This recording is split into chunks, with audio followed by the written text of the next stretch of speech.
Welcome back to Pro Billiard TV. This is the Kamui EPBF European Pool Youth Championships. And we've got another interesting match coming up. We are now continuing with the teams division. And on table 1, 2 and 3, we will have a battle between Finland and Austria. As you can see, it's a loser round 3 match. And on this particular table, we have Elis Alanen from Finland up against Rafael Biasio from Austria. They will be playing 8-ball, race to 7, alternating the break. And the loser will be out.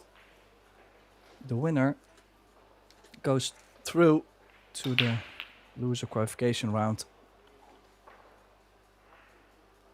So it is Alanen to break the balls first.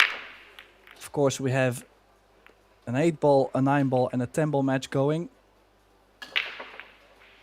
The team, whoever wins 2 points first, advances through. So we might not be able to finish this match, for example, if the 9 and the 10-ball finish in whoever's favor. Or it could be the decider. Let's see. He's made a ball on the break. Go either way, but the stripes are not bad overall. 13 does go to the bottom right. The 11 goes to the bottom left. Well, this being softish. So I forgot to mention, this is the under 19 division in the teams.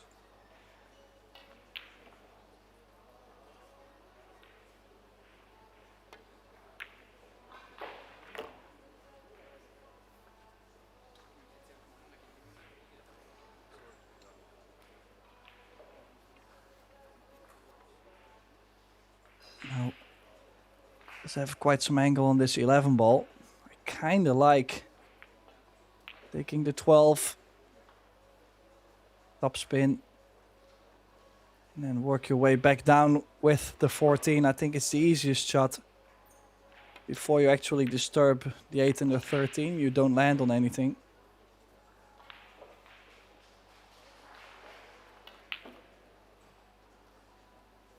He's not making things very easy for himself.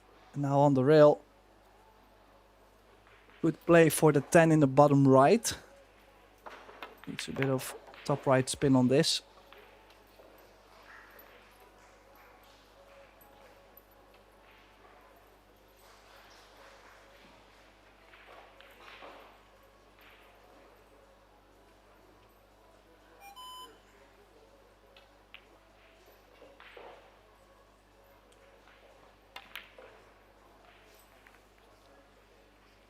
Yeah, a lot of angle.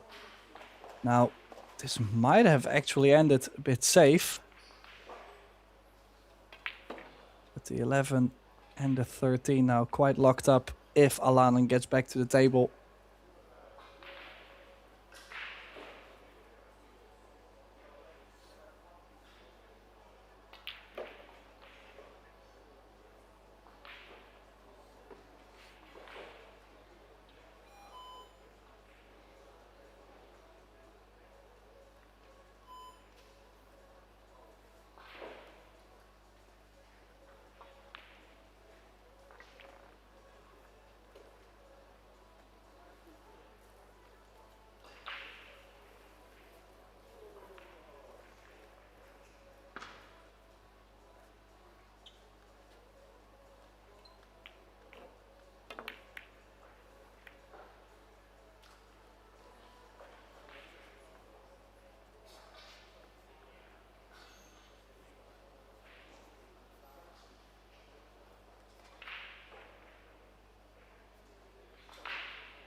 Oh, pretty big cut on the 6 now.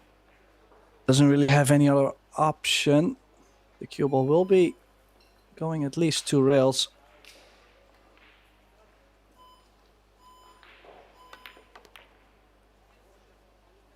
Yeah, a bit of a guess there.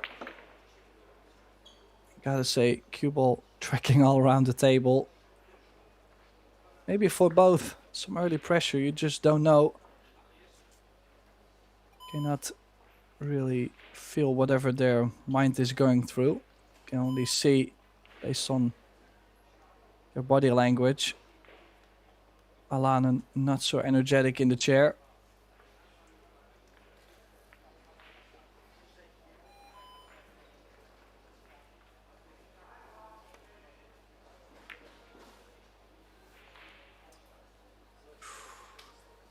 Well, blocking that pocket might prove itself useful.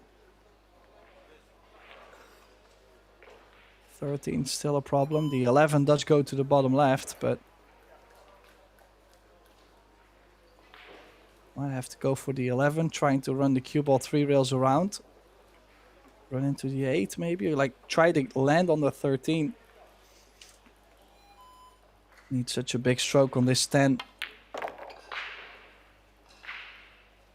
Well, I gotta say, he's hit that very well.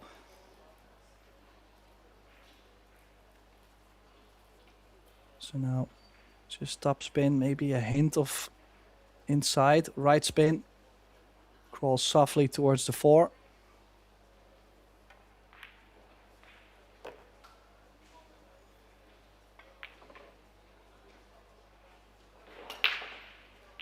Well, I was not so sure if it actually goes to the top left, but might have to go. Might have to draw back too to have a chance at the 8.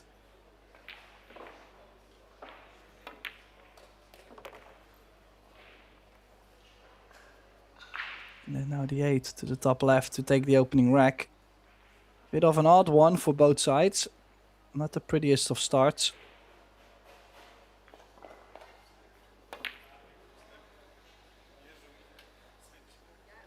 He's hit that with a lot of pace, and look at the 8. Oh, the 8. Dropping early. Not even sure if Alanen seen the 8-ball drop, but yeah, kind of put a lot of pace on there, makes the pocket a bit smaller.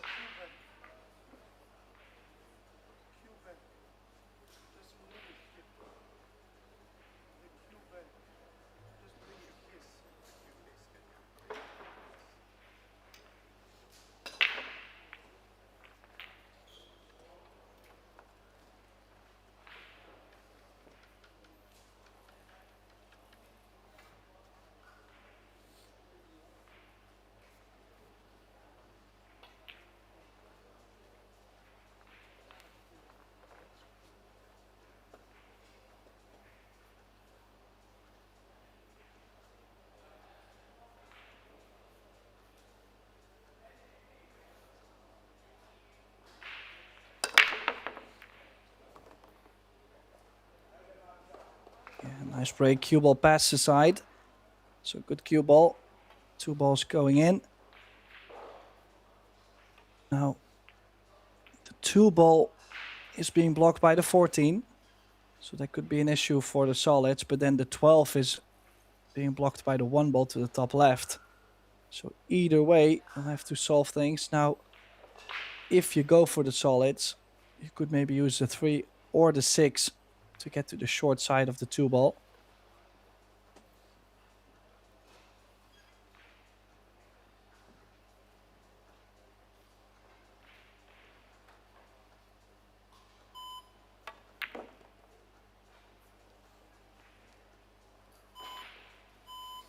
Or does the... Well, maybe if the 2 ball goes by, then definitely you're not going to play to the short side. Well, it's got half a corner on the 2, so...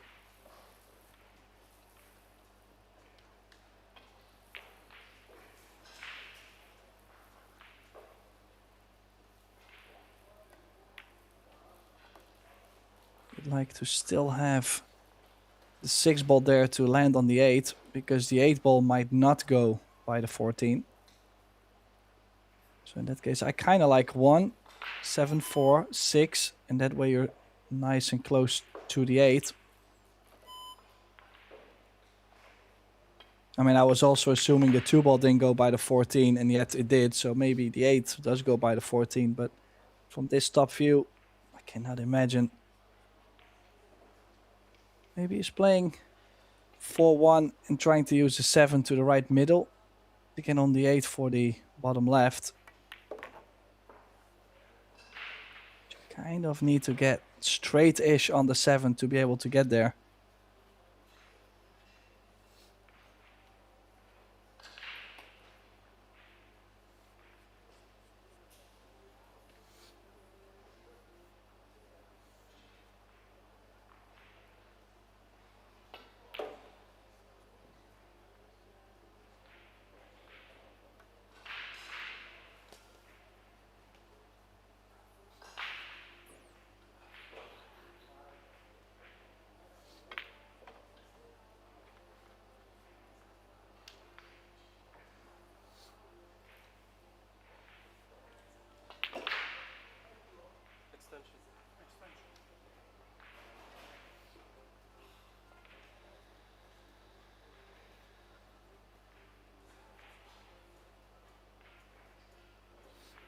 And playing for that 7 into the middle, it's not easy to get so straight in, so it's now landed with more angle.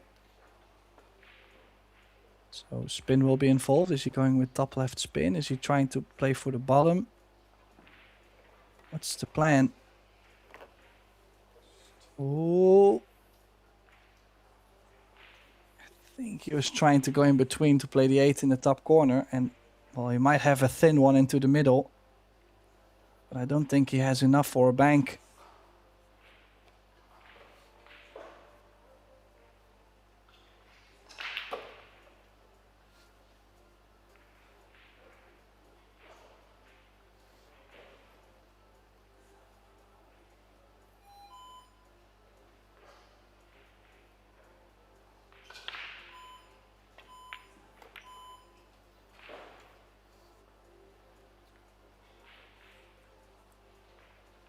most likely was going to cut that on the thick side.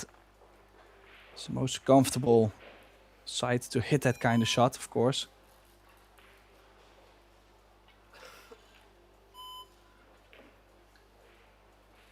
So now Elis at the table could actually, I was going to say, needs to get to the bottom side of the table first. Can he maybe take the 14 now? I mean, the top side, whenever you have to go up table anyways to pick up the stripes and finish with the 8 ball at the end. So I'm more worried about these 3 balls near the bottom.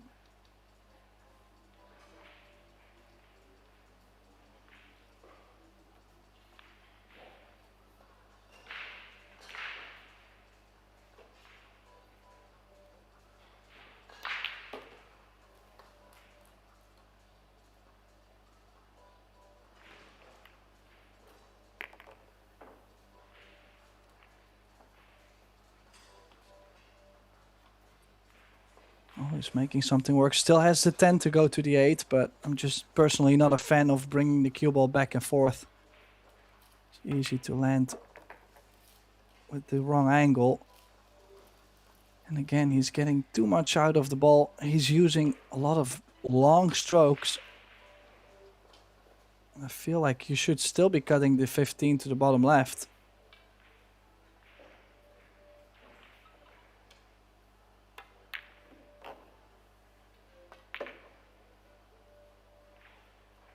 Oh, he's making something happen. A big stun here on the 15. Probably a shot he prefers, because he does have that big stroke. So definitely his comfort zone.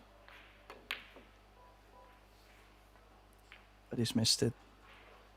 I was assuming that kind of stroke would have fit his style. But he's supposed to make it. And now gifting this 8 to Biasio for a 2-0 lead early.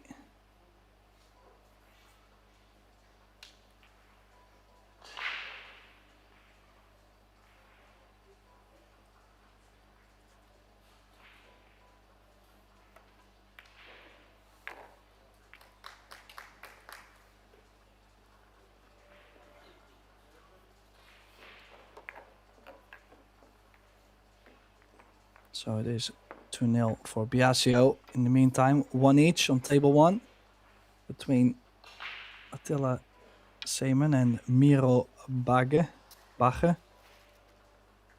Not necessarily sure how you would say double G in Finnish, but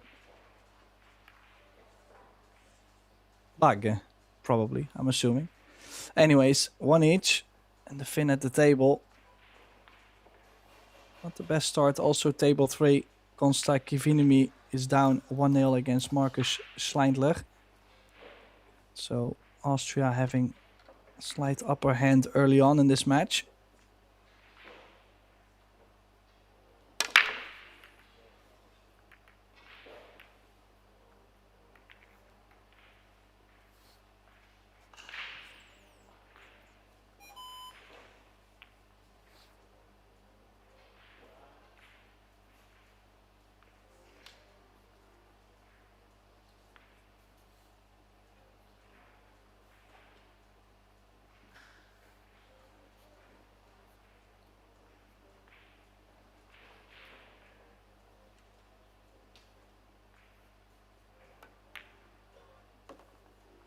Yeah, pop the 11 softly off the rail.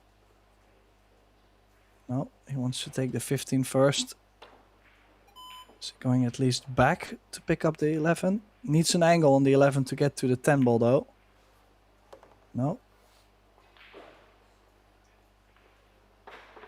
Well, he's going 10, 11, 13, 12. Back up 9 and the 8 in the bottom right.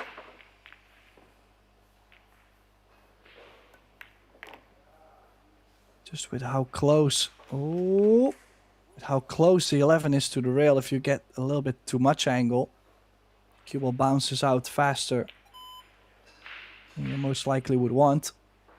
But actually that side pocket point put him in a pretty decent position.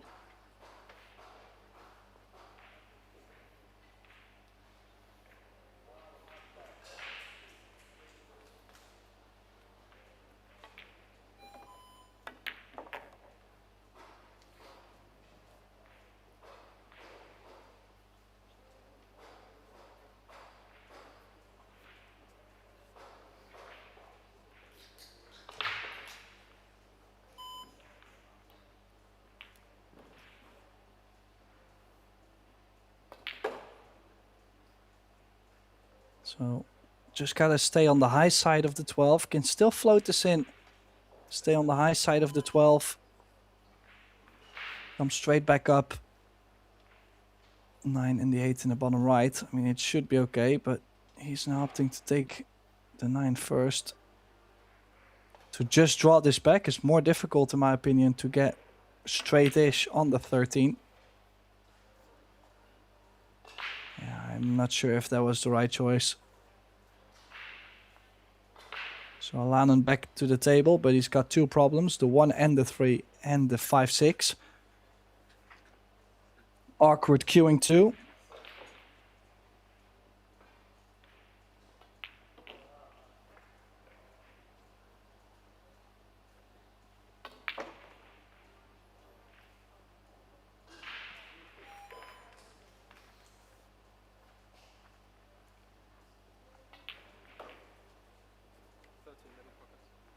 He's decided to play safe, but the bank is called. Even if you play the cue ball under the 9 and the 12, like safety in mind, still think good things can happen. Probably is playing much more aggressive than I'm calling.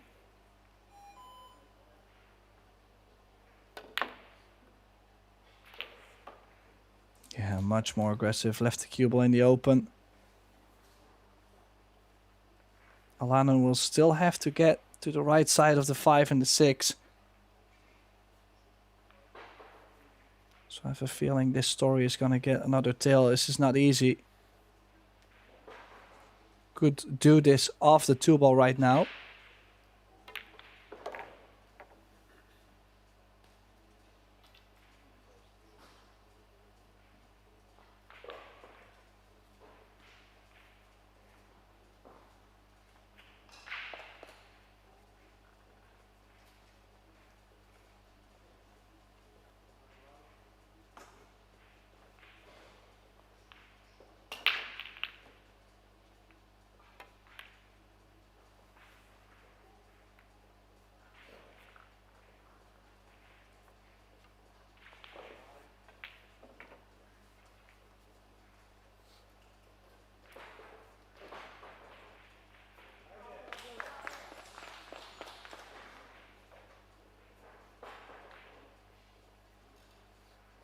Yeah, so far not the prettiest start for Alanen. Just wonder, maybe he just played in the 9 ball, or not sure, but he's from where he, like, from his demeanor in the chair, kind of looks like he's not too enthusiastic to actually go play pool right now. Now, of course, they're kids. Possibly he lost his last 16 match in the 9 ball, or like, you don't know what just happened before this match. But, you know, I mean, as always, I kind of would like to see a close match, you know, a real battle between the two players. And, well, this way, not sure if we're going to get one.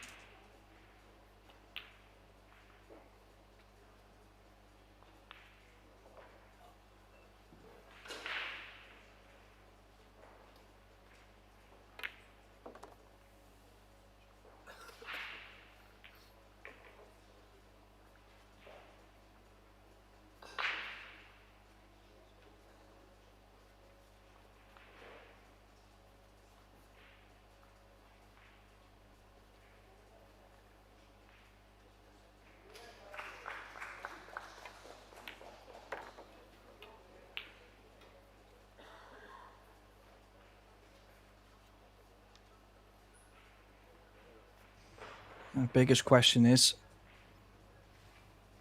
how is he going to get from the 6 to the short side of the 5? Maybe an angle on the 6 could work too. Oh, it looks like he's straight. That means he will have to play this 5 ball into the middle. 5 ball from this position in the middle is missable.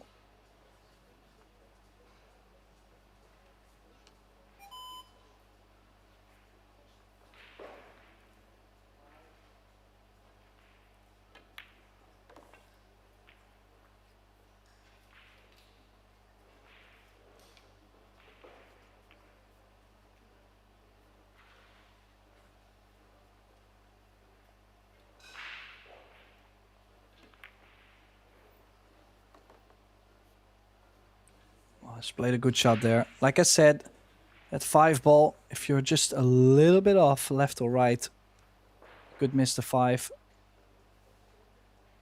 So he's proven me wrong. Next the 8. Pulls one back. 2-1 now. Still trailing Alanen, and Biasio has the break, so shouldn't be too happy yet. At least he's off the horses.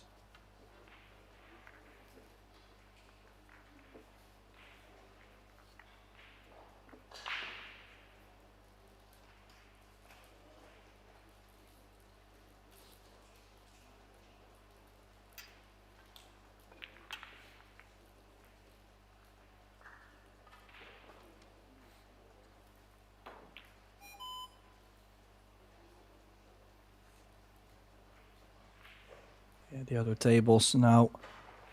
Same and Attila 2-1 up, as you could see. And also Marcus Schleindler 2-0 up. Cue ball off the table though. The 8 ball this time looks to be quite open. And the first look at the table, I would say the stripes are looking very welcoming.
And 12, 14 would be ideal. But from this angle, I can tell you he's not on the 10. That bump on the 4 was not enough. So plan B, cut the 12 in. Or bank the 15. But I think bank the 15 and running the cue ball again a couple rails, I don't think it's worth it.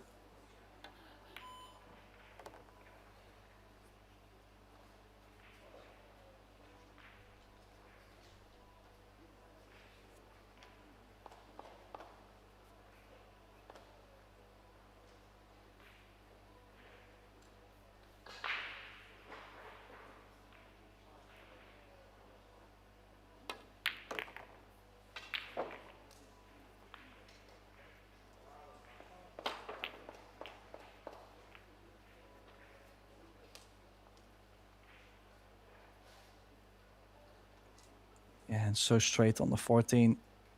Has to roll this in and take on a longer 15. Just has to stop the cue ball on the 15.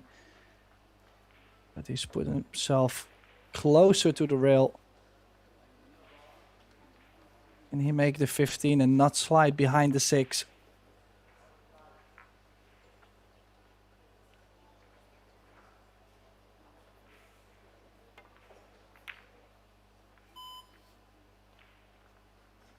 Well, the answer is no.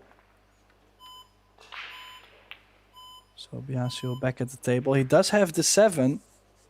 I kind of like to take away the 7, so you could end with 6 to the 8. So 7-5. And then you go to the top side of the table, and 2-ball can be a bit annoying because the 15 might block the 2 into the middle, into the left middle.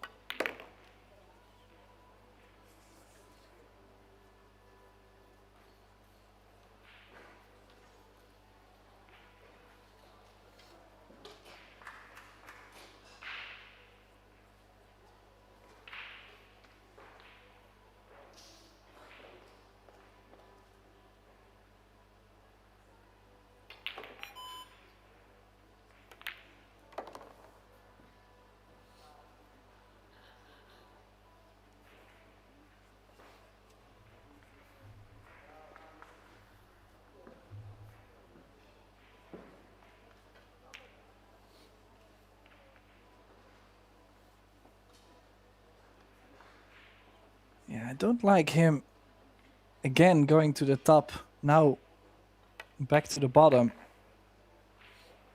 Like, why would you go 6-7 and then go back up table to pick up the rest?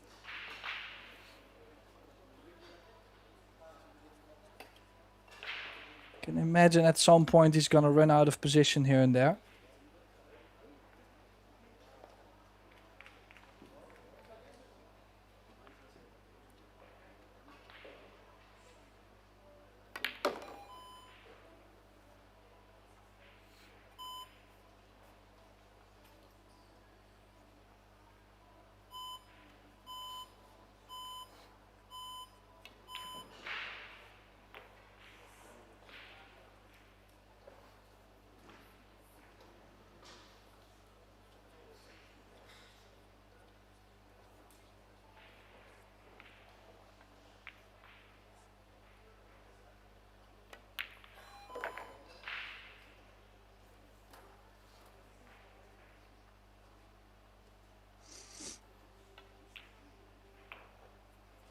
Oh, a little bit scary. This is just topspin is not gonna get him onto the 1. He needs a bigger stroke.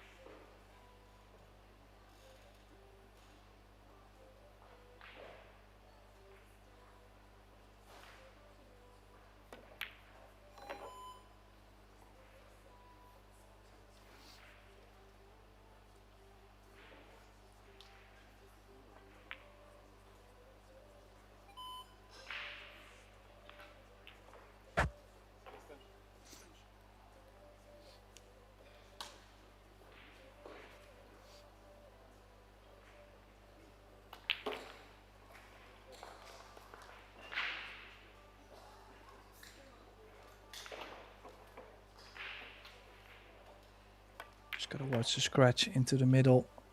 So you get far enough. On the edge. Now, would have loved to be a bit past the middle. Should be fine, but can feel a bit of nerves. How does Rafael Biasio handle these?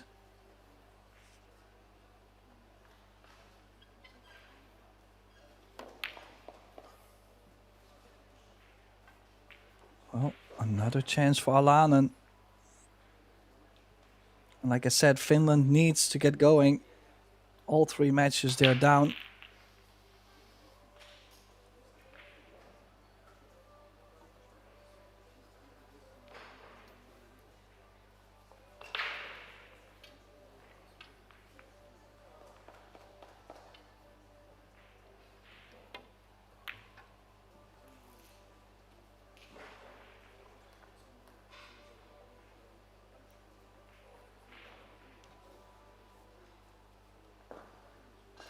What can you say?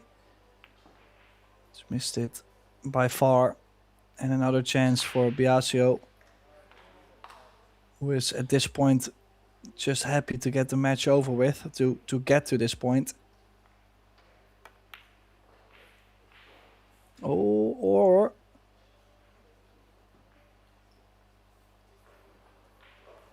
the good news for Biasio is he's blocking the corner for the 15. Alanen can play the bank on the 15. I mean, you gotta go all in. You have to play it like you mean it.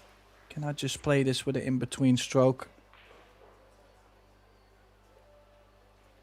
And I mean, the bank is like straight. Oh no. He played the cut. No draw on the ball. And made the 8 at the same time. So another loss, pocketing the 8 early.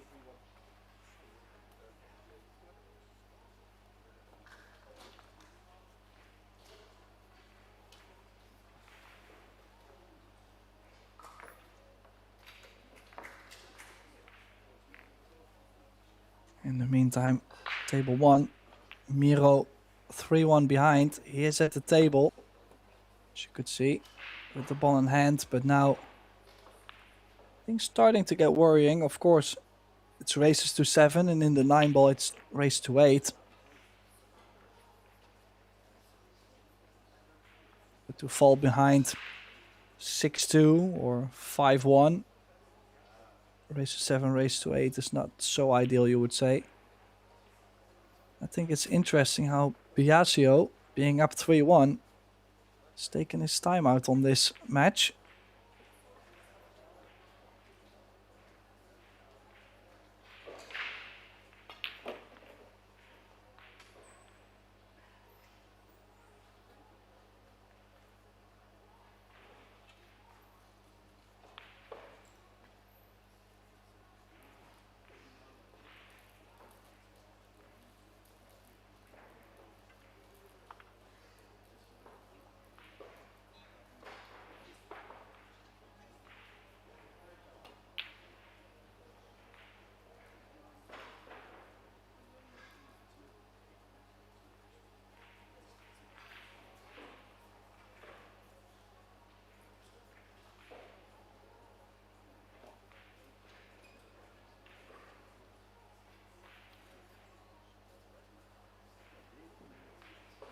Yeah, overall, I mean, I haven't seen much from table 3. Also live on Pro Billiard TV. Of course, you can watch all three tables every round live. We do have another round of teams coming in an hour if we make it in time, and then also at 7:30.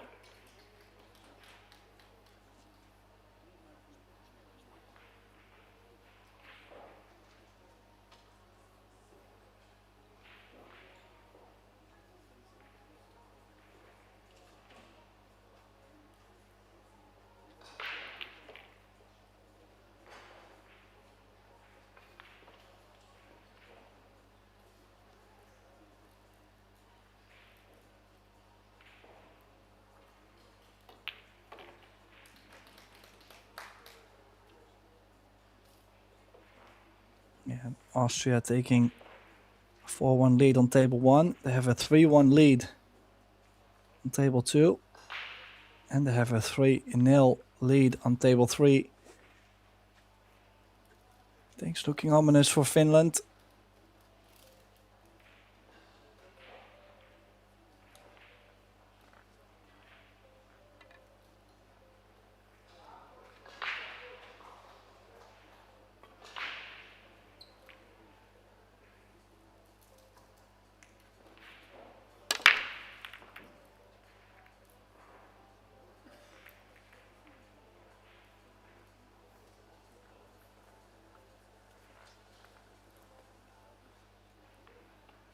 Oh, a dry break.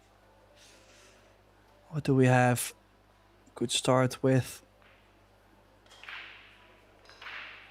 5 in the 6, 7 in the middle, 1 in the 4 into the right middle or the top corner. Tempting to go for the solids.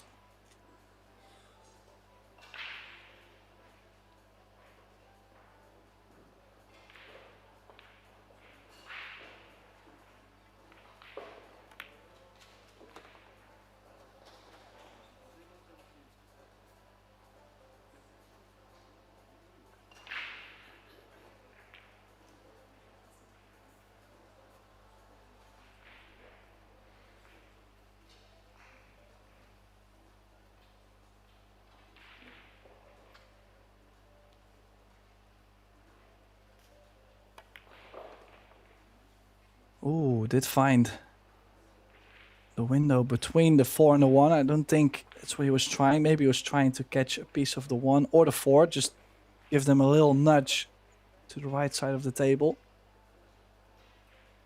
Can still play the 2. I'm surprised he didn't play 5-6 or 5-7-6. Because the 6 ball is also not so easy to connect.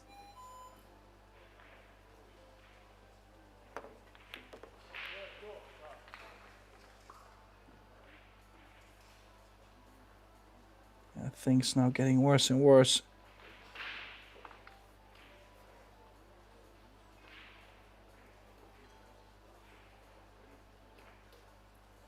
Might as well try to follow the 6 behind the 11.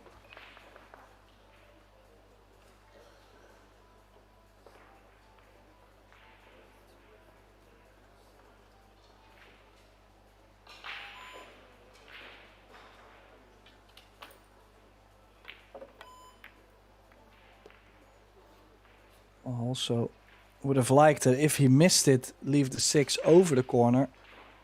Just cut it quite a bit. You can see some frustration for Biasio. And we're also gonna see this more often, I feel like.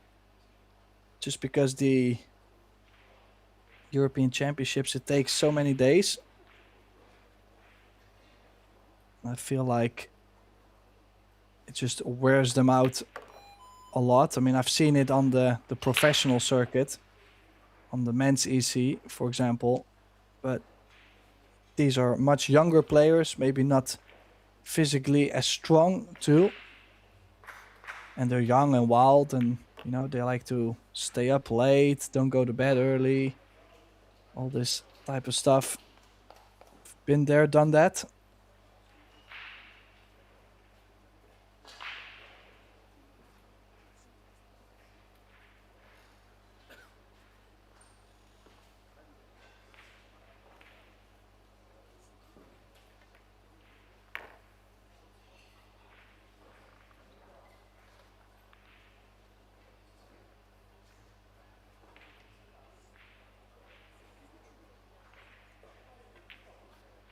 Oh, float a 13 in. Just try to keep yourself straight enough on the 10. Oh, don't think it's far enough. It's just little things, like that wasn't too difficult. And if he lands on the 10, you tap the 10 in, you tap the 12 in, and the 8 is near. So now more traveling, and he needs to get on the 10 to the corner.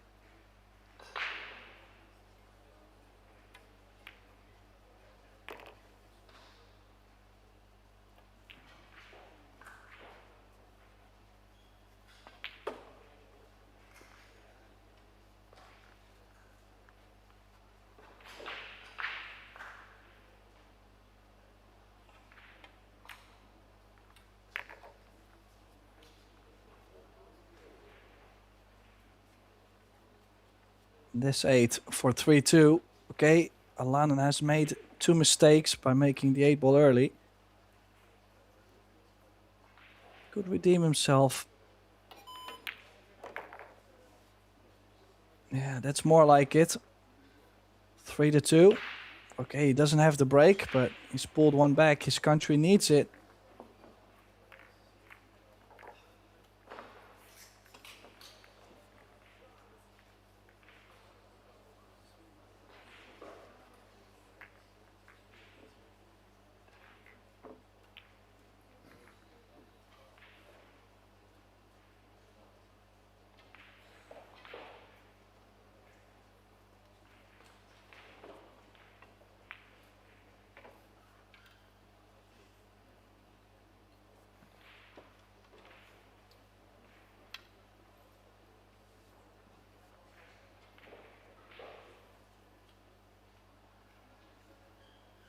Not sure. Yeah, I was gonna say the score not being updated yet, but now it is correct. Biasio to break. Did have a nice pop behind the side. Oh, this time playing with a lot more danger. This is dry and it's wide open again though. No clusters. Play 3, 7 in the middle, you're on the 6. You go to the bottom, 4-2, 1-5. Find a place for the 8 to go.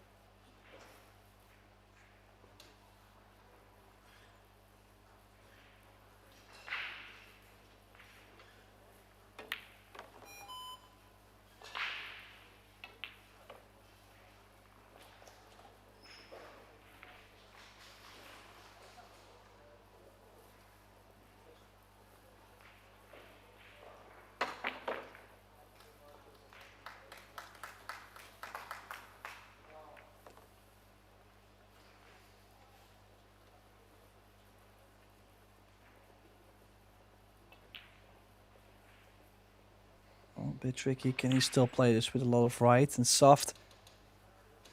No. Didn't play any spin. I really think he needed some spin on that. And he hit the 8 early.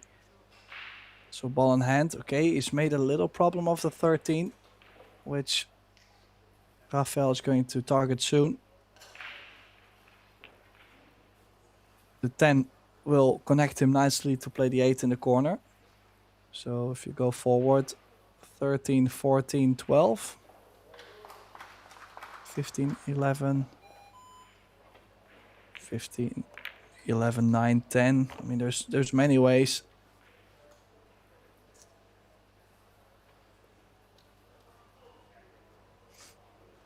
It's just important to determine which balls you're going to choose to get to the 11 or the 10. Oh, he's done that right away. So maybe 11, 9, 12, 14, 10.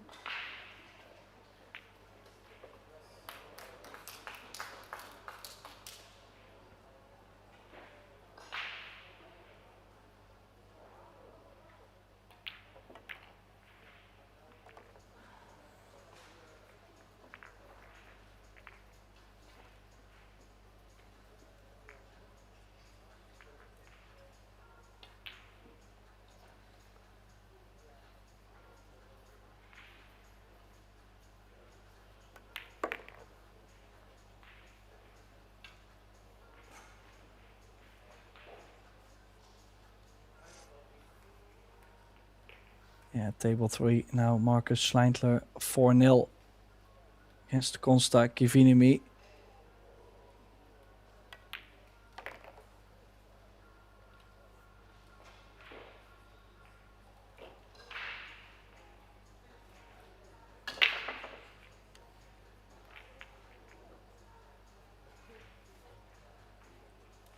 Just gotta make sure he gets straight enough on the 10.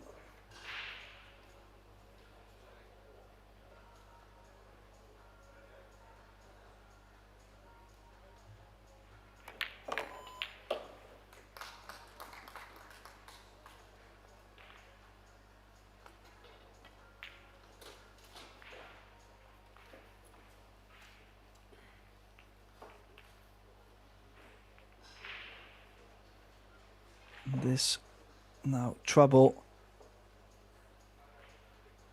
Looking to bank the 10, but there is the option of just, you know, try to put it over the corner just softly. Try to block a couple solids and hope for another chance back at the table.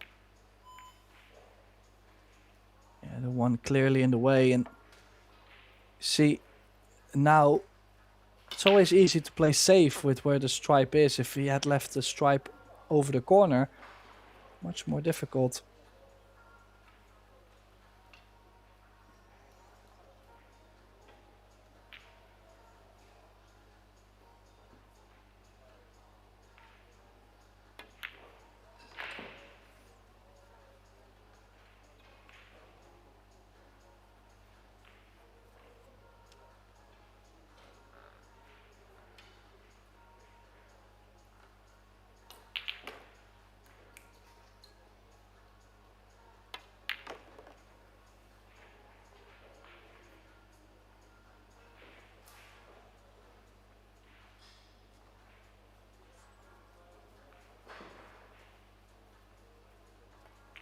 Well, 1, 5, 4, 8, 4, 3 each. at least Alanen is coming back in his match. I mean, he's taking his time out and... Well, I'm actually not sure. I don't think he has taken his time out. It was Biasio taking his time out and maybe started to relax a little bit, you know, when he got some time to think about things in the chair.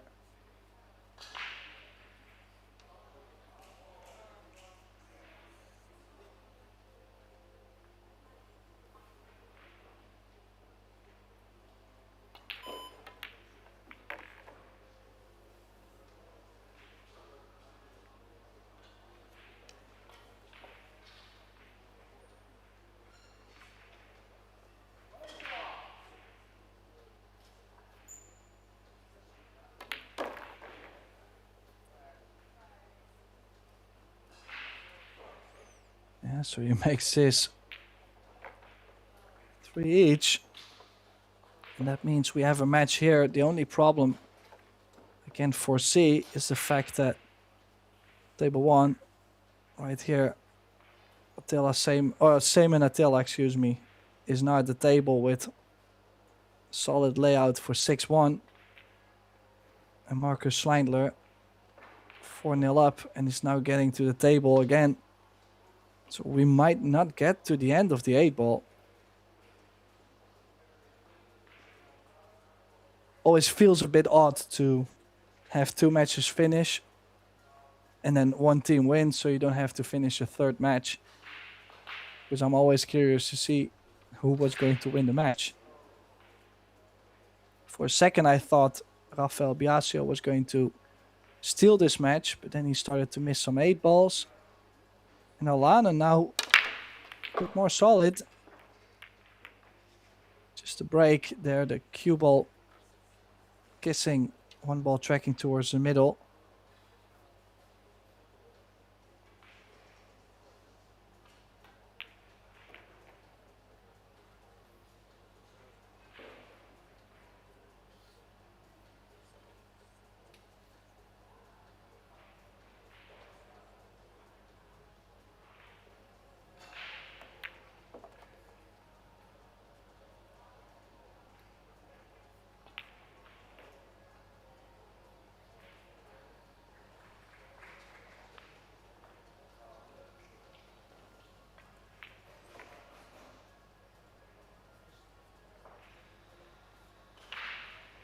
Well, he does have a nice ending with the 15, 13 and then the 8 to the top left possibly.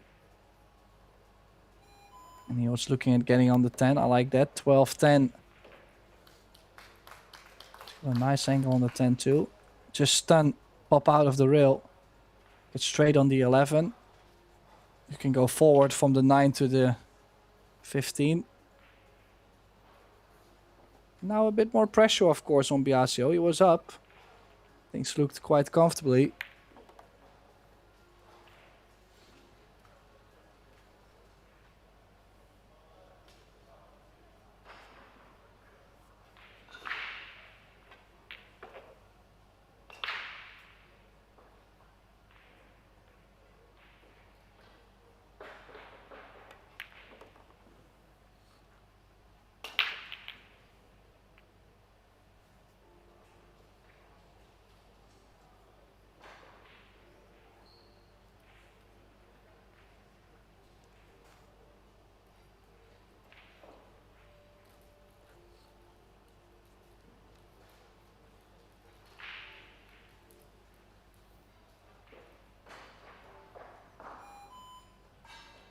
So far, so good. I think should be okay to... Oh, he's played this very firm again. Did he try to get onto the 13 first?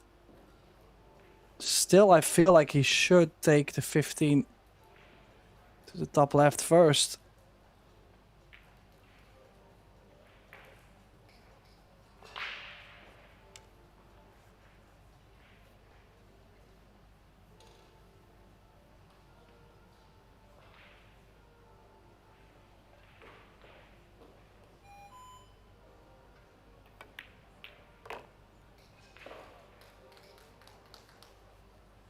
Well, he did manage to take the 13 out and not run into the 8. That would have not given him a shot on the 15. Now a little bit more distance, a little bit more spin involved. He's looking at playing into the middle, so I didn't think the 8 would go by the 7. It's a little bit of good news. Could have played for the top left also. As you can see, it does go. It's the right base, just one reel out. A little short. And the 7 also a little bit, just a little bit in the way.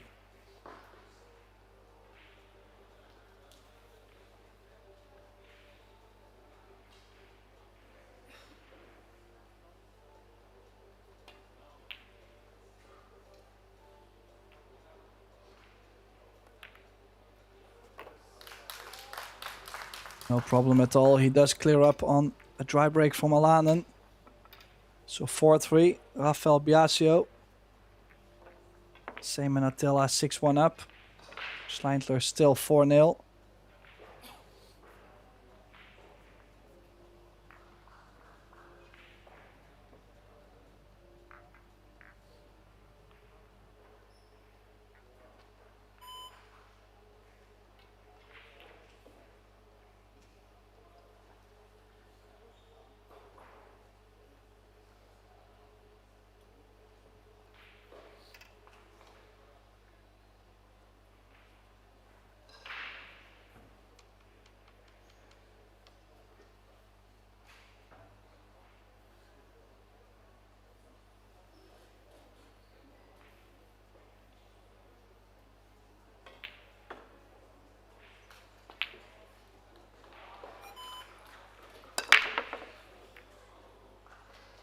Well, nice pop. A little bit of spin on the ball. It also does send one ball to one side a bit more to the left than the other side, so try break. The 8 ball in the open, that's already a good start.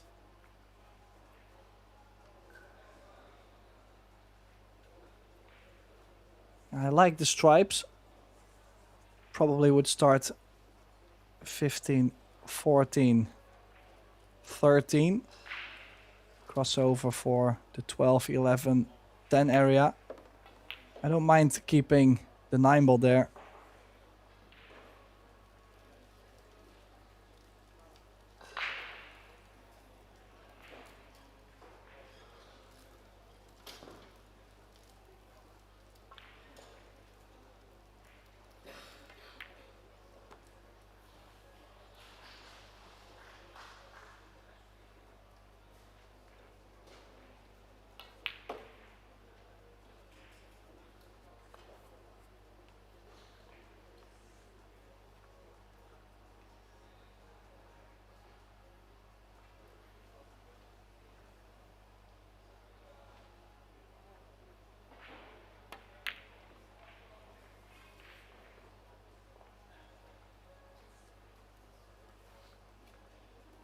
Yeah.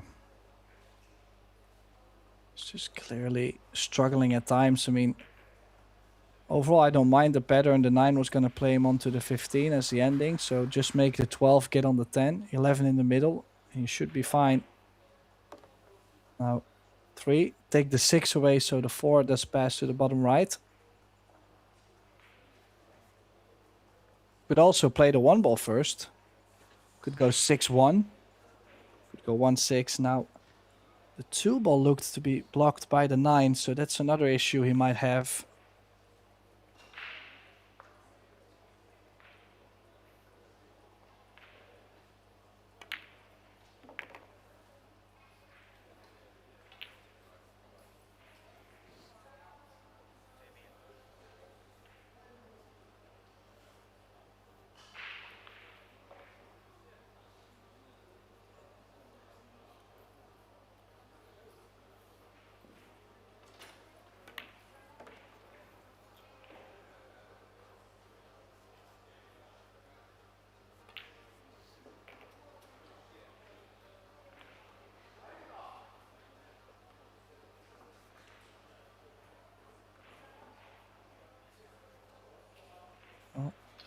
Now limited in options. He is aligning to make the 2 into the top left corner.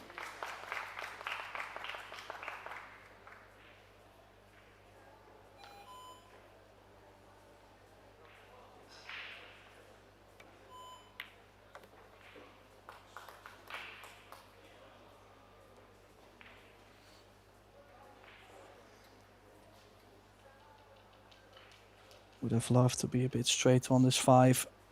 In that case, yeah, just leave yourself long, put yourself straight on the 7. One good cueing, you're on the 4.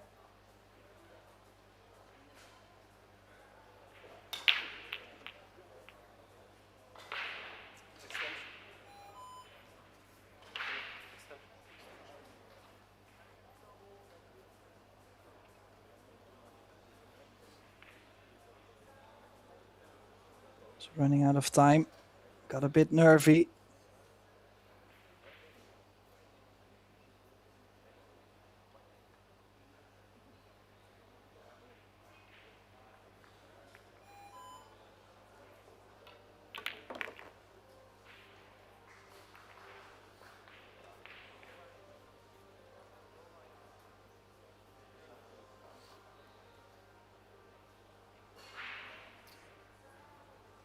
Yeah, this now just ran way too far than his original plan.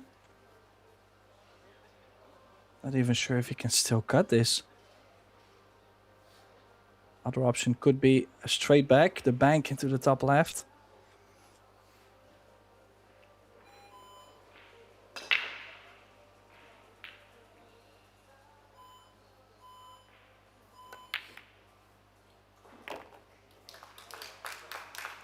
Oh, what a shot. What a shot. Not just the bank, but look at the beautiful shape he has on the 4 at the same time. Marcus Schleindler now 5-0 up. And Seaman Attila 6-2.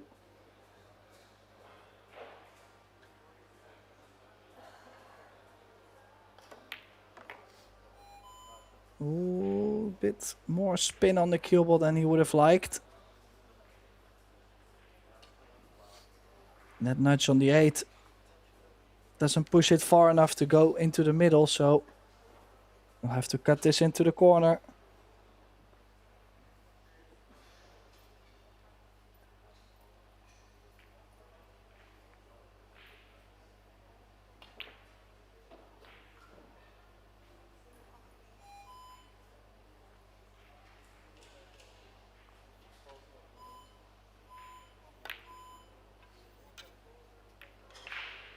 Oh, I was gonna say, if that happens a third time, that's something I probably have not seen in many, many years. The 8-ball going early that often in one match. But overall, it's going to be disappointed to not get the out.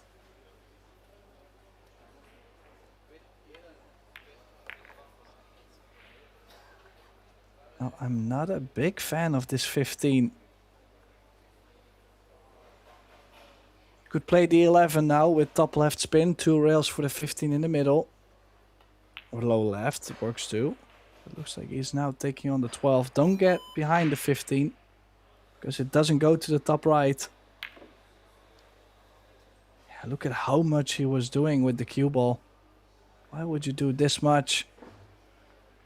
He's gifted this rack right back. This 8 for 5-3, still in favor of the Austrian.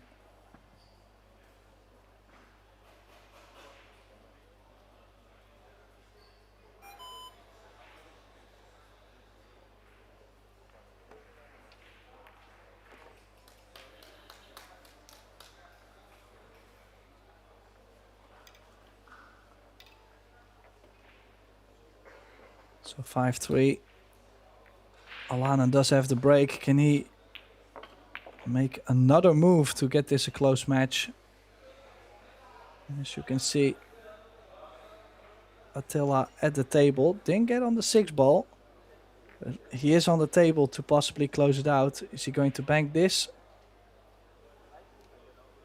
I think it's pretty close on the double kiss.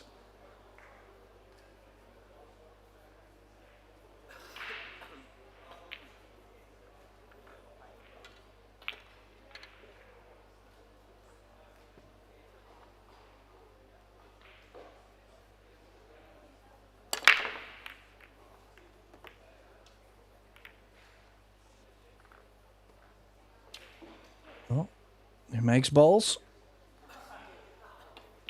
Is he able to play the 13 from this position? I don't think so. Would have loved to go 13, 12 and then down table for the next 4 stripes and the 8. Now 6 could play the 2 and run into the 1 ball. We did draw back. Does this 1 ball go? No, it does not go. Oh, it does bank into the bottom left corner in this view, but he's already put himself in a trap right after the first shot.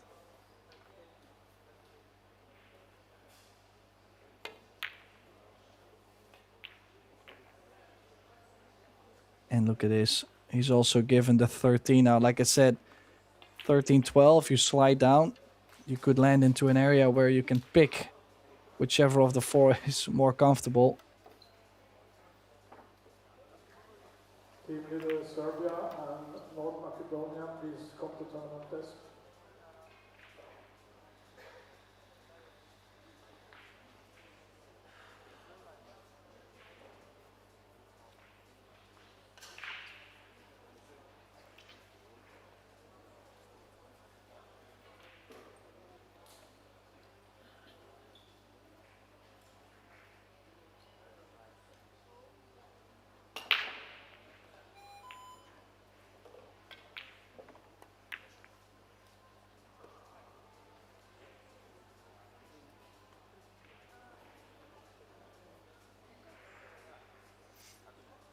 So 14, if you play this with top spin, you can land in between the 11 and the 10. If you run further, you always have the 11. If you land nice, you could take the 15. Straight on the 11, probably the nicest. 11, 10 in the middle, 15, 8 in the left middle. But like I said, playing this way, you could still pick which of the 3 you like the most.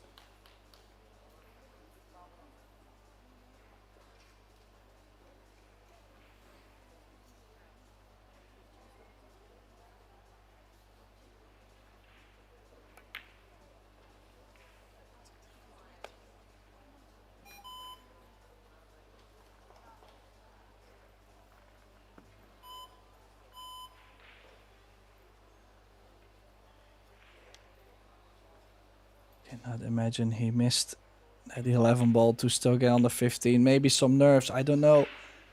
That was an amazing chance to put himself on the hill first. So Alanen does get back to the table again. Does get opportunities. Kind of feel like he doesn't have his head in the game almost. Because he walks around a little bit lost. And trust me, I'm not saying this to sound bad about him. But like I mentioned, the EC is a long event. It's not always easy, you know. You're playing so many matches, especially if you go down, like if you go deep a couple times. You could easily play 10, 15 matches. Maybe even more, it could be 20. And trust me, after 10 or 15 sets of pool, there's a lot of people that feel all bored or just fed up with it. And he's missed the 5. And he's left almost ball in hand shape on the 15.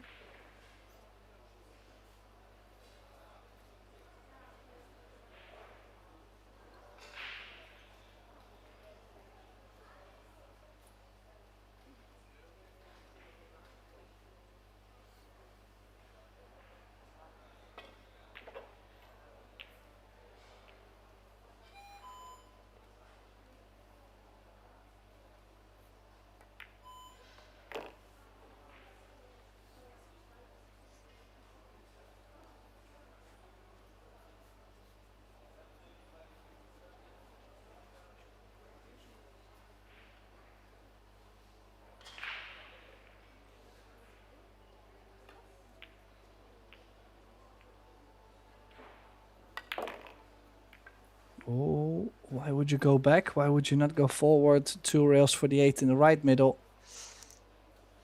Don't look for traffic. No. Could cut this into the middle. He's preferring into the corner.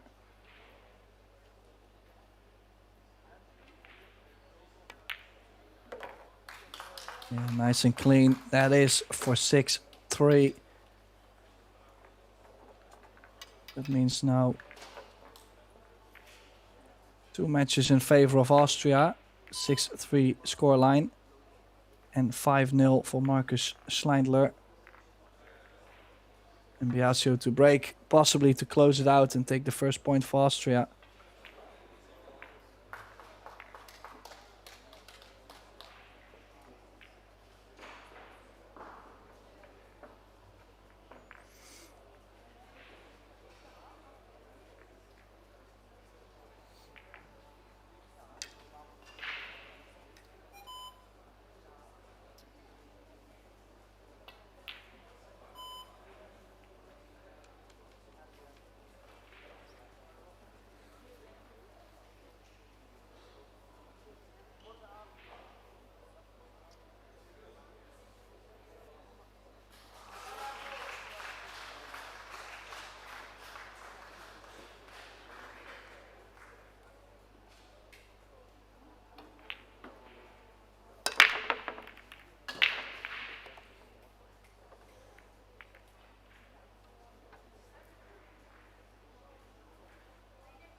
Oh, beautiful break.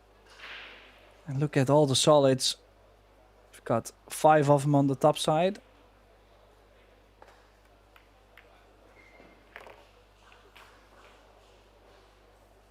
Six over the side and, oh well, 6 over the corner.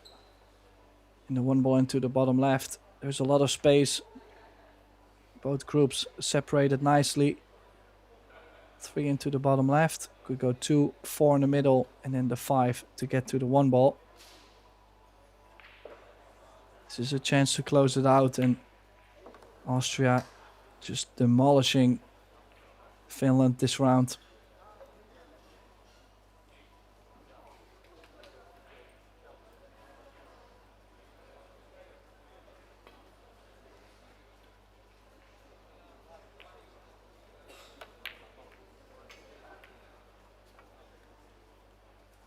Well, not yet.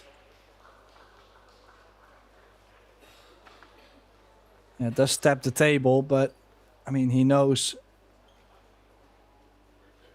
the 6 ball was always going to block most of the stripes.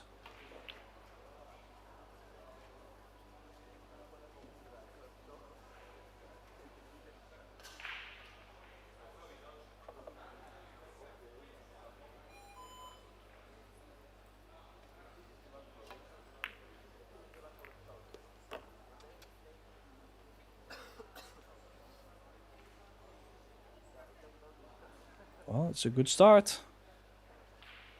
Nice shot. Now, maybe if you play the 14 into the middle, you stun the cue ball softly into the 2.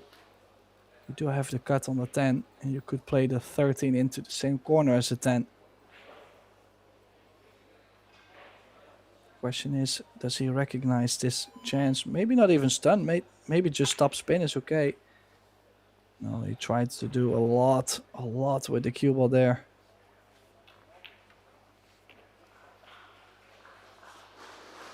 Float the 2 in. You won't be able to hold for the 1, but if you float it in, the 6, back up for the 1.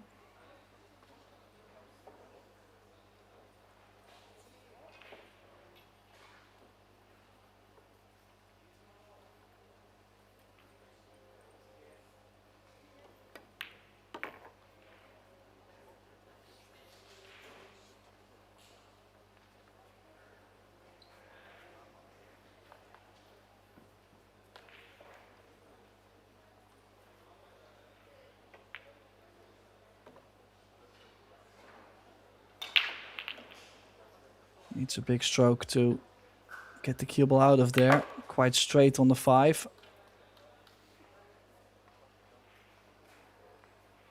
And again, I'm not sure if he can actually hold the cue ball for the 1. That's what he's going to try. Could just play with low right go into the bottom short rail and just play for the 6. Any angle on the 6 brings you to the 1. If you run a little bit too far on this, he's played it well to the thick side of the pocket, but if you run half a diamond further, you land just in between of both. Awkward. Anyways, Terme Tuhelj 7-3 up and on the hill on table 1. And here, 3 balls away to take the first point to Team Austria. Like I said, we do have 2 more rounds in the team division. The next round starting in 15 minutes. We're gonna see and find out if we can make it in time. Because Finland, Austria has to be over first before we can continue, of course. But we would love to welcome you back at Pro Billiard TV, of course. Now, this a little bit of inside.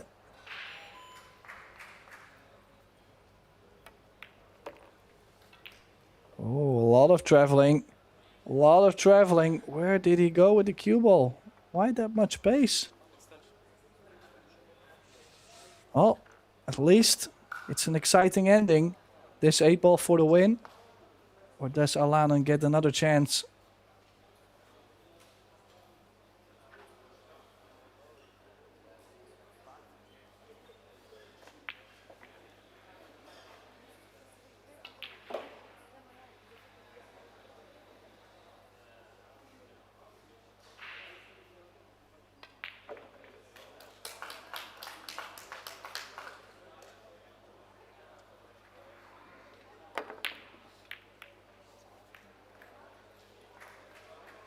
Well, there is still another chance for Finland.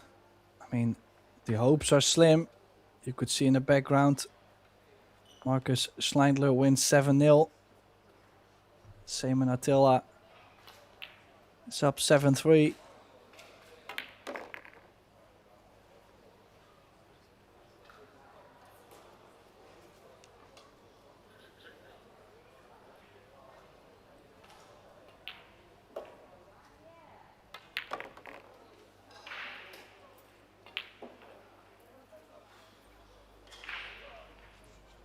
More cut on this 13.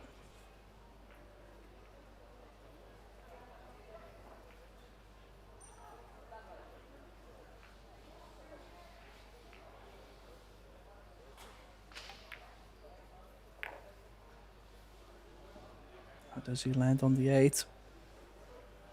Pretty much straight. So this for 6-4. And of course, if Tuhelj closes it out on table 1, the match will be stopped and it will be over. Finland at the brink of defeat and the exit in the tournament. So 6-4. We do see Terme Tuhelj at the table on table 1.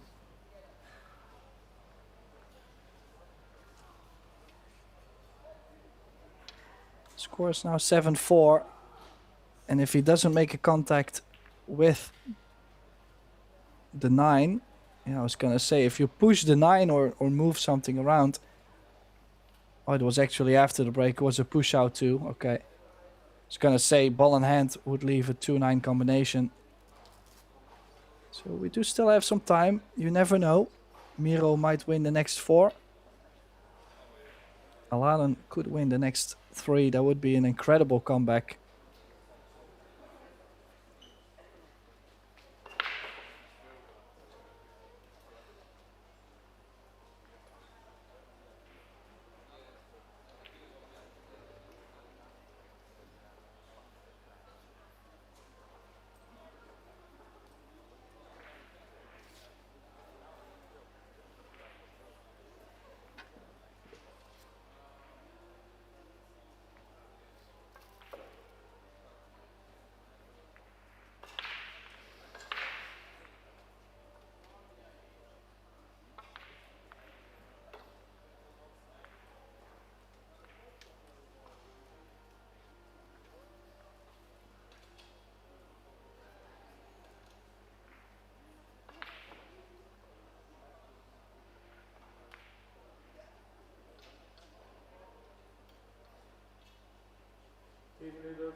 And now the timeout by Alanen gives us a lot more time to look at what's happening on table 1.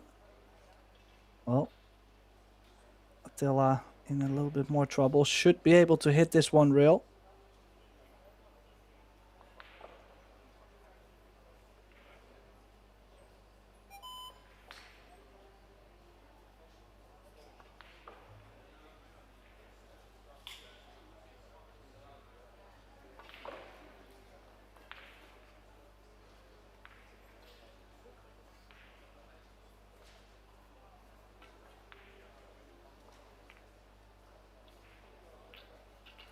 Oh, he's been taken on 3 foul. So Miro now 7-5. This is what I meant. Like, if Miro can win the next 3, then Alanen is still playing for survival. This is the beauty of the teams event, you know. Of course, you have to go in to your own match just to win it, and technically don't look at the other matches. But in some way, the players are always a bit looking around to see how their team is doing. It's the nature of playing teams.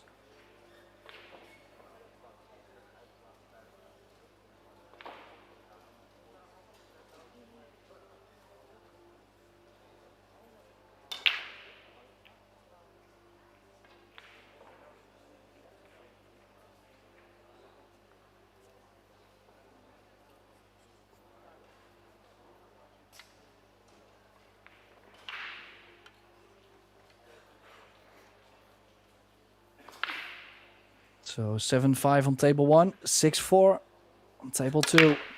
Alanen to break, nice square hit, makes 2 balls.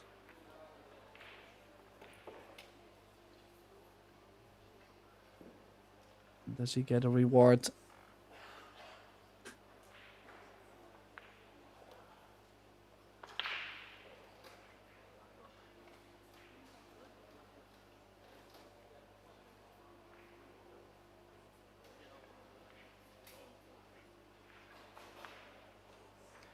He does have the 14, but it's queuing over the 12.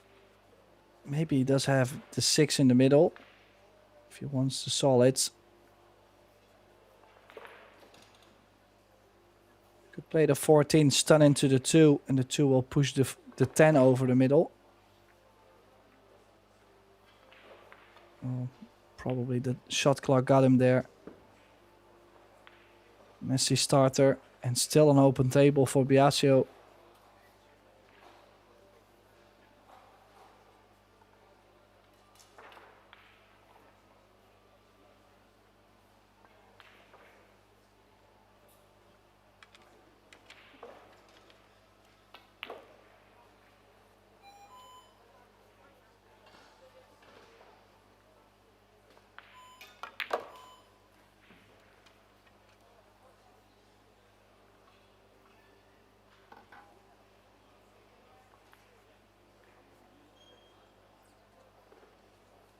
Well, difficult shot facing already.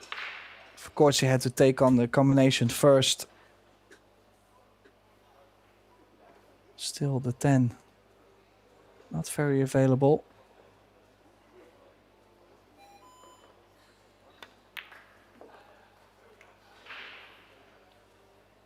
Nice clean pot. Or does the 10 now go maybe in between the 1 and the 7? I cannot imagine.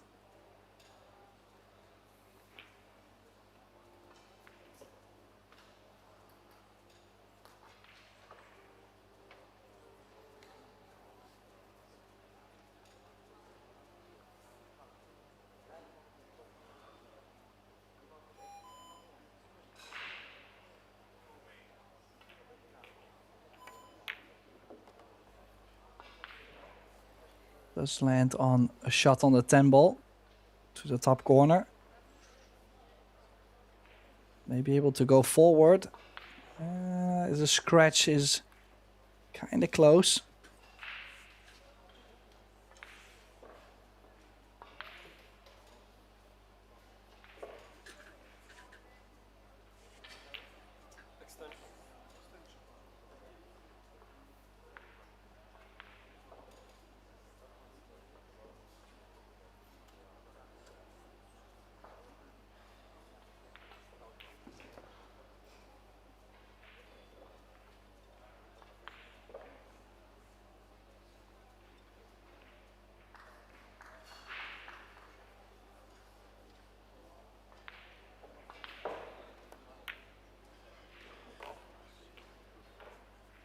Oh, nice cueing a bit. More angle on this 50. I think he could still draw this with low right spin and not scratch into the left middle. It's a very soft and smooth draw.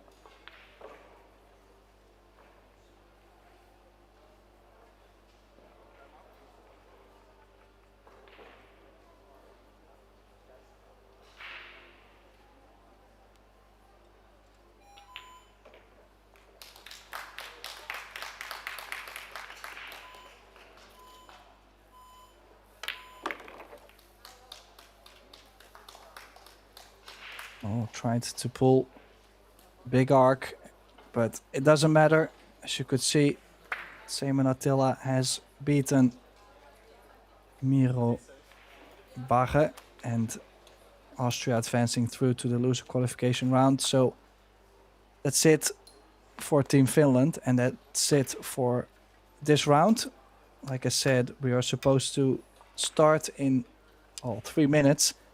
Let's see if we will make it, but I promise we'll be back very soon. Thank you for tuning in on Pro Billiard TV.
Well, this is a loser qualification match for the under 19 division.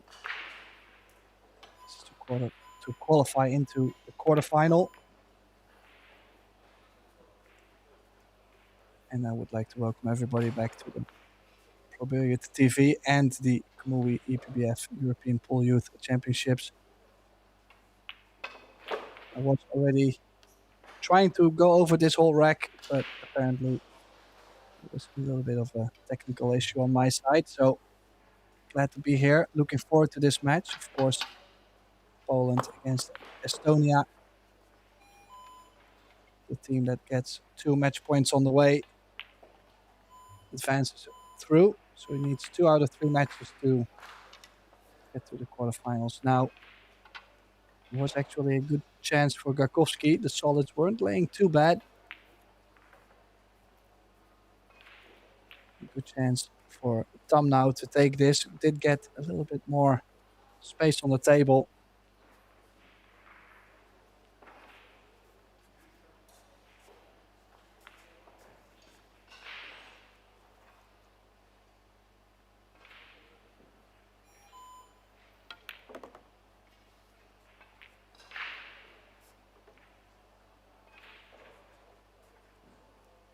Kind of a lot of traveling and still not landing great.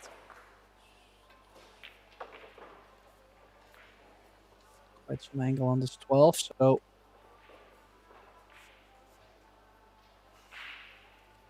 we're going to see the cue ball. Some more traveling, maybe into the short rail with a lot of left. Back to the middle of the table. Could work.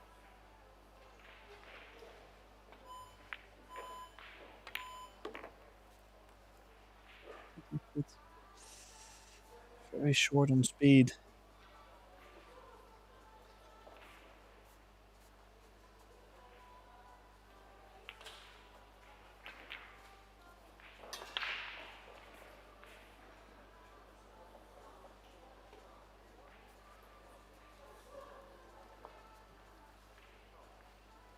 Now it's not like the team that goes through does get a lot of time to catch some food and recover. The quarterfinal of the team event will be played tonight at 7:30, so we could say almost directly after this. Of course, if you would like to see the brackets or the live scoring, go to EPBF.com.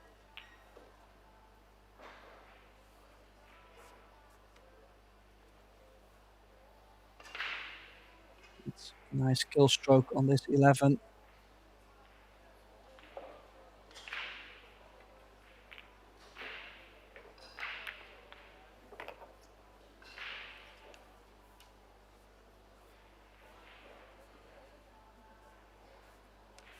And the 8 to open his account, Sander Tam. In my opinion, we're a little bit lucky to get this opportunity from Boris Karkovsky.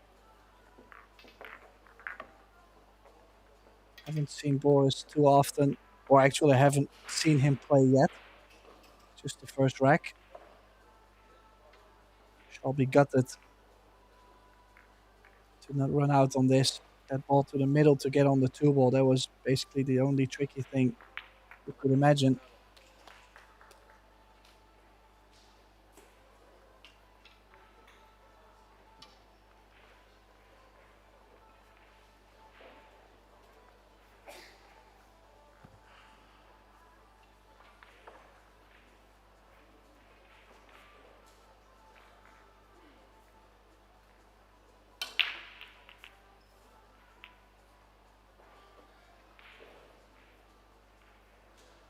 So now second rack, some time to break. On the other tables, we have Johannes Kalev Ruus against Jakub Krobot. And Revo Mijmeren, Wojciech Glap. Going to try and keep up with the live scores on all 3 tables.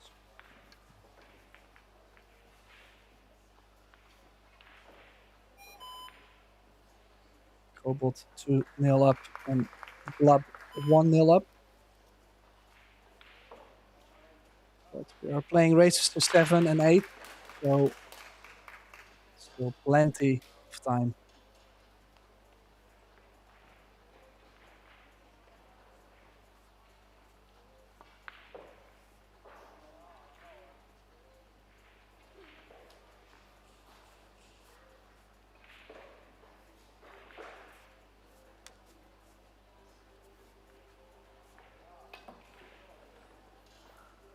Now, what do we have? Stripes nicely open, needs good shape on the 15. But 12 is near. So 9, 13, 14 into the right middle brings you on the 11. I'm not sure why he actually looked at running into the 5, but might as well take the 11 and now get to the 12.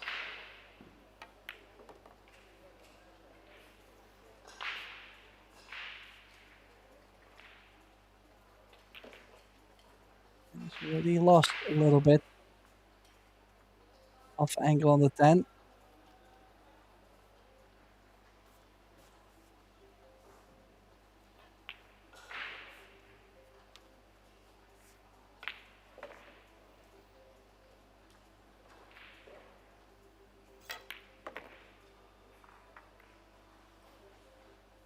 Oh, that nudge on the 13 does help him out, but yet all the balls into the middle, they were nice to connect the top side of the table to the bottom, especially to get on the 12 and then to get the shape on the 15 is tricky. Try to get there now. Low left spin, 2 rails. If you take away the 14, your odds are going to get so low to get perfect.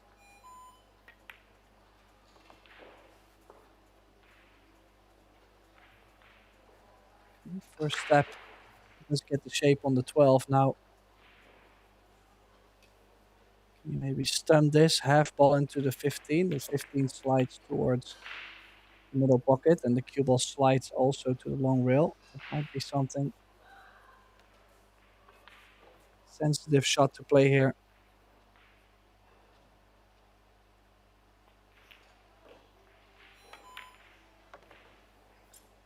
He's got it full. Well, he still has it into the top right, so things could have been worse.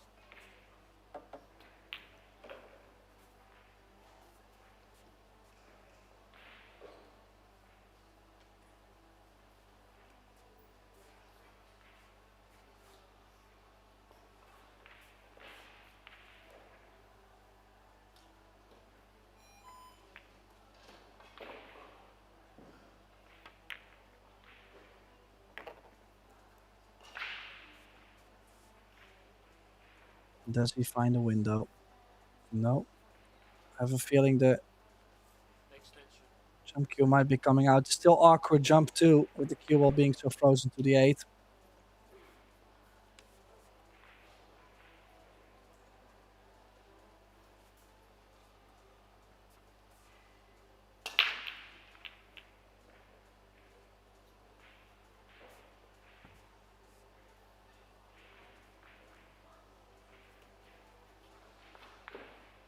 Is he going to play a little messy? Curve around the 1. How is he going to be on the 8 if he does make it? Does make it, but like I said, how is he going to be on the 8? Now it's time for the jump cue.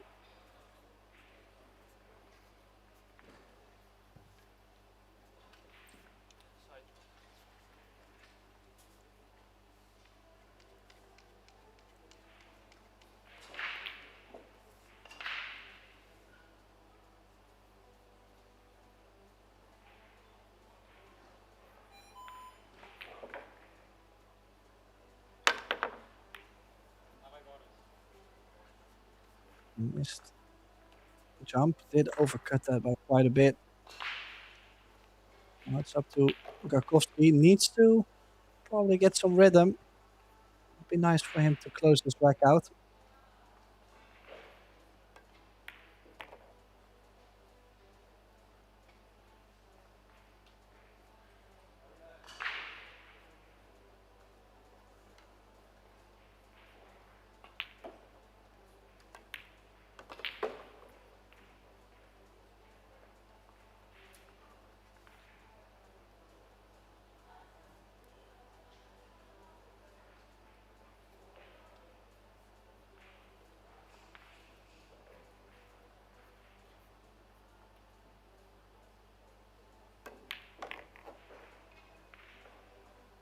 Now back to the middle of the table, around the 2 and the 6.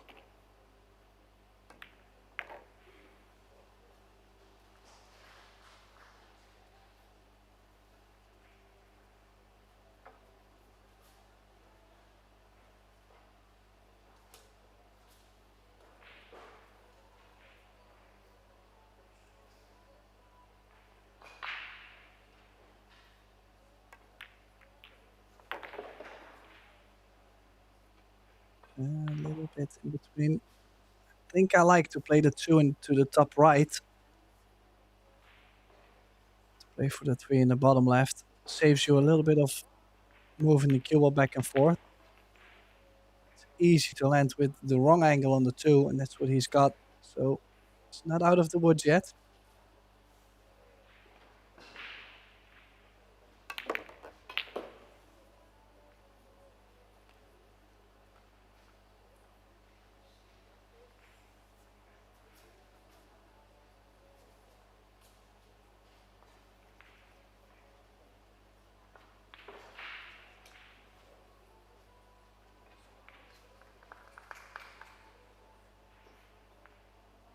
Cut. Was already scary to be on the 8, to be honest, with a scratch. Does get the job done, 1 each. Now, so far, Jakub Kobot is flying. And be 3-0 up. And Revo Maimre now also leveling the score at 1.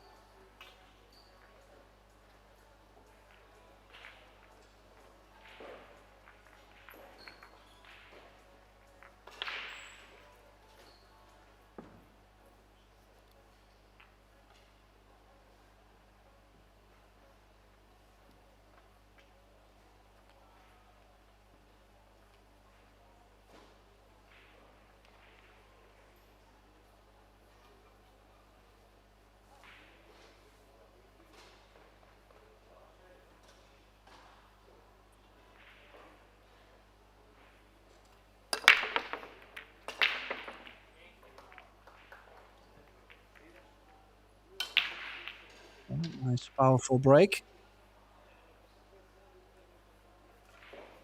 Kobot now 4-0. He's like steamrolling currently. He's playing really well. Now, Koski, what does he have on the table? There's a bit of a cluster under the 8. A little bit though. I mean, either solids or stripes could work. For stripes, it'd be nice to get on the 9 ball early. You don't really have a lot of balls to get to that little position, to the short side.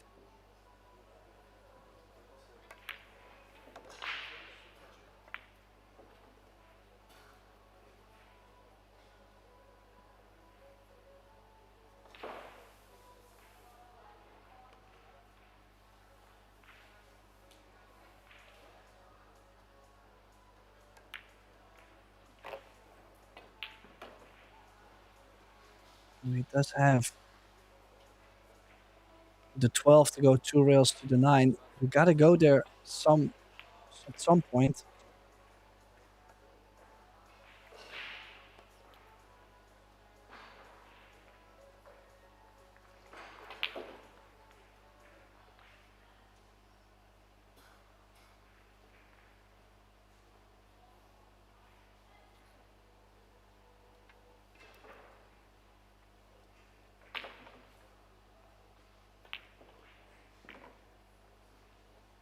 Just keeps postponing. I mean, the longer he waits, I think the more difficult it will get. He'll only get 1 shot, 1 opportunity. And this 11 is not what he would have liked to get on the 9.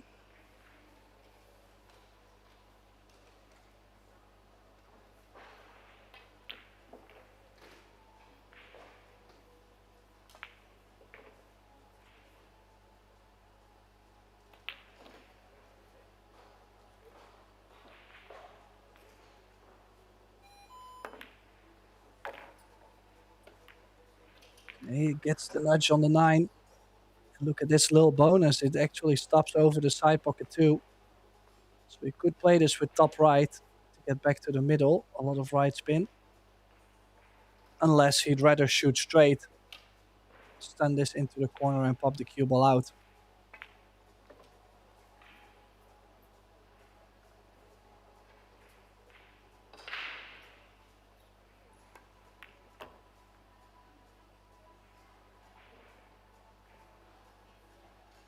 How is that for pace? How is that for pace? So getting that first rack on the board, I think does make a big difference. He's starting to feel much more confident as he takes the lead 2-1.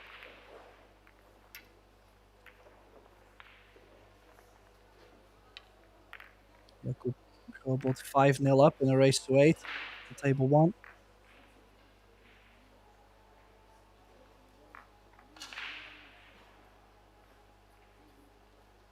And table 3, 1 each. Wojciech Glab against Revo Maimritz. 10 ball. 10 ball usually does take a little longer, so 8 and 9.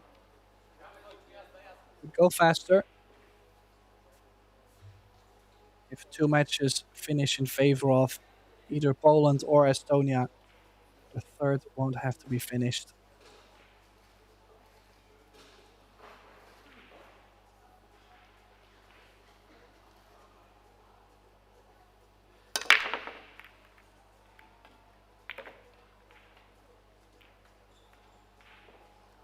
Yeah, solid hit. Nothing going down though. But this time, either way, to get on the 2 or the 6 or 9 and the 12 might be tricky. Maybe if the 15 is gone, you might be able to play the 9 and the 12 into the same bottom left corner.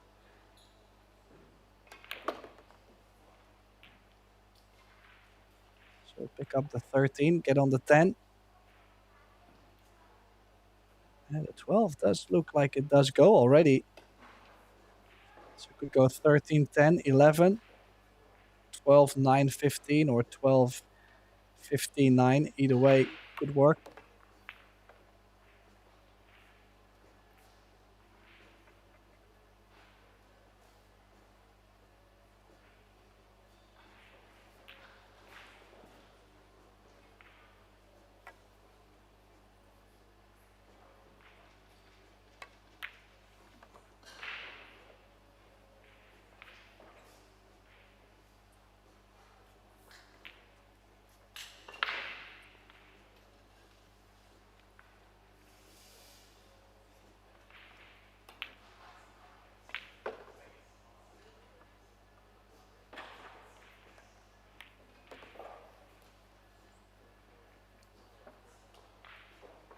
Wonder, I mean, if he could roll just forward where he's trading on the 9 to the middle, I like that. Maybe even if he has a little angle on the 12, he could push the 9 a little bit closer to the 8. And then 15, 9 in the middle. You could see a little bit of a doubt there on his face. It's not ideal either way. I don't mind playing the 15s from this position. I mean, it doesn't matter. You could... Oh. Wow. Did he for...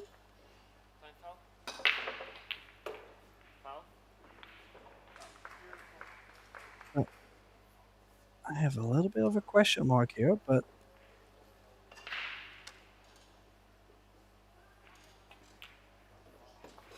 Oh, it was a time fall. Time fall called.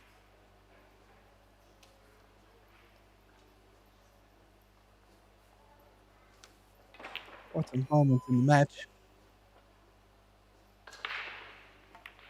Take a 3-1. Imagine that's the beauty in teams too. You go 3-1 up. Your colleagues, your countrymen, they see this and they feel more comfortable. They could start to play better too.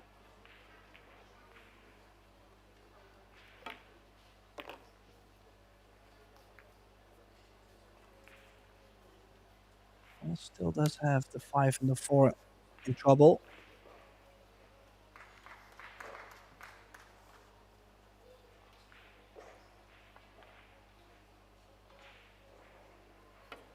Might like to be a bit straighter on the 3-ball. No. Could still play safety also. I know it sounds not as attractive. A lot of people like to go very aggressive. You have a chance if you go twice the long rail. You could leave yourself angle on the 7 to open up the 4 and the 5. But also you could just roll on top of the 4, freeze on the 5, just put the 2 balls next to each other, and you've developed everything into a better position.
Well,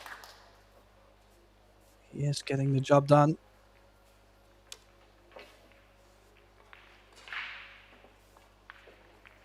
Just low left.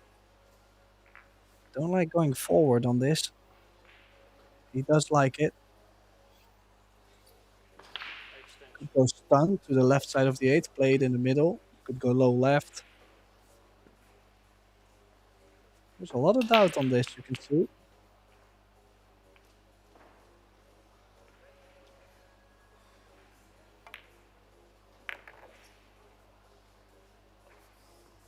Yeah, just surprised that he was for a second looking at going with top spin. While the 8 goes to his bottom left, with this for 2 each.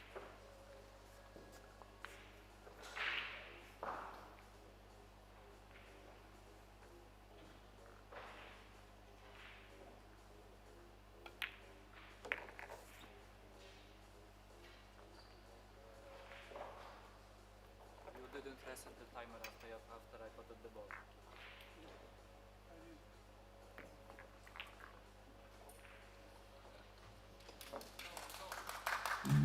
He's saying something to the person that's operating the shot clock. I didn't really exactly hear what happened, but can imagine the frustration. So table 2 and 3 scores both 2 each. Jakub Robot 7-0 up against Kalev Johannes Ruus.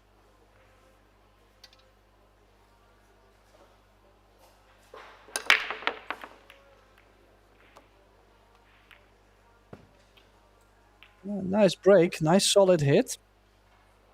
Good pop with the white. Just the cue ball finishing on the top short roll.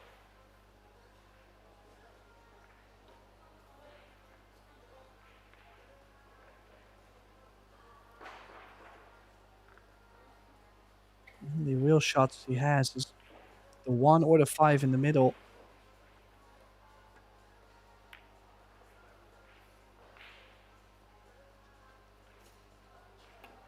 He's missed the 5, and I think there's just a lot of frustration building up for the Pole right now.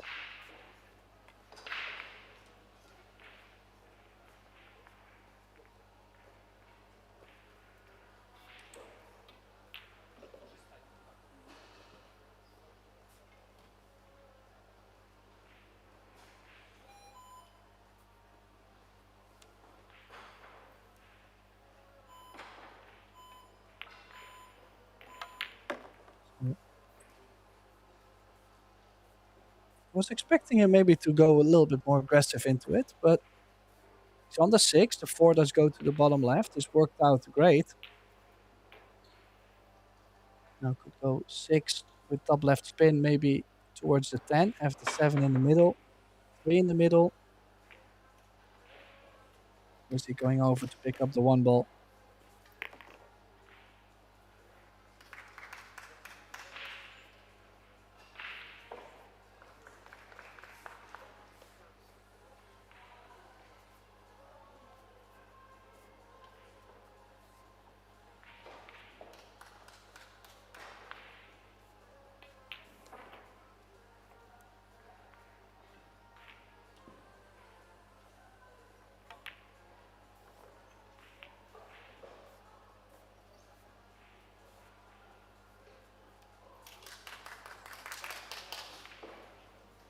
And still the 1 ball just by itself on the left. It caused some issues. I mean, of course, if you put yourself straight in on the 3 ball, no problem. But how often did we see players trying to get straight in on a ball into the middle and still yet landing with an angle?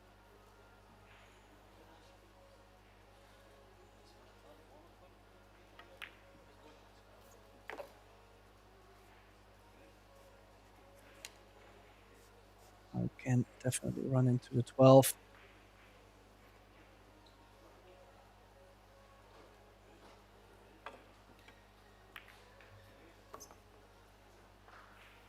You float the 1 and you're on the 8, and then you're 3-2 up. Well, you could have been down 3-1. So that's obviously going to be very motivating for Sander.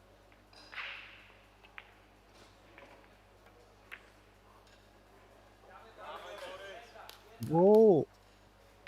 Well, almost straight in 1 ball to be missed.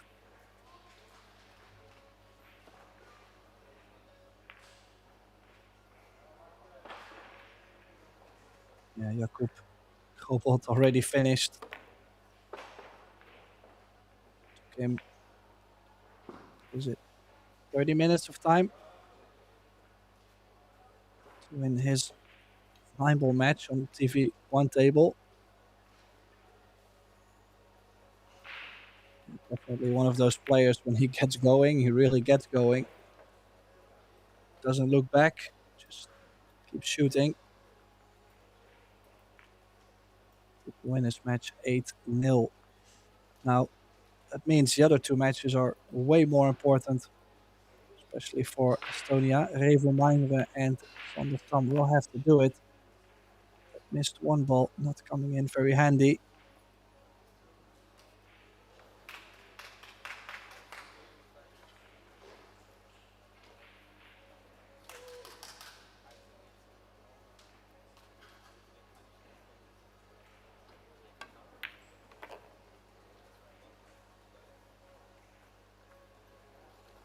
Yeah, 14 top left spin, go 2 rails up to the 10 into the left middle.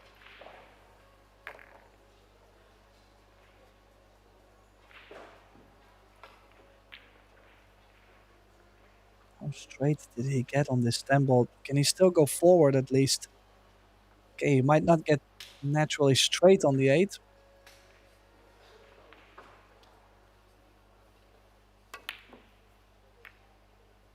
Oh, he had the wrong angle. Could you at least get second prize? I don't think so. This cut on the 1 might be on.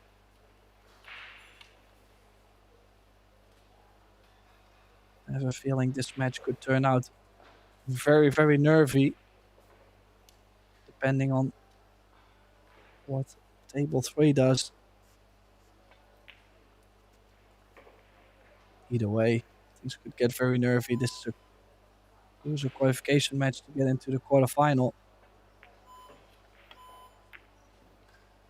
It's already do or die from here, but he's missed that 1 ball. Just a slight overcut. Leaving the 8 ball straight in.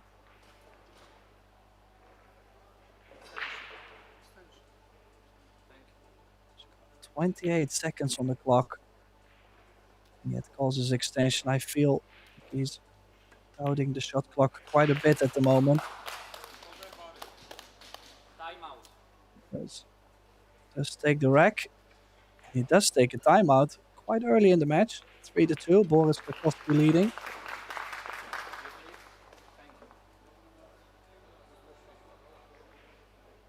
And Sander missing the one ball twice. Score could have been in his favor.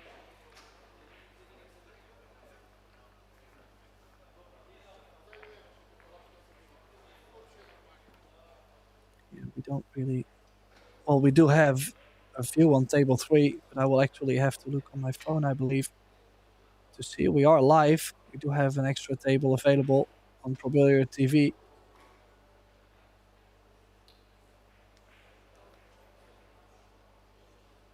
Usually we are able to share a couple of views on table 1. That match just flew by.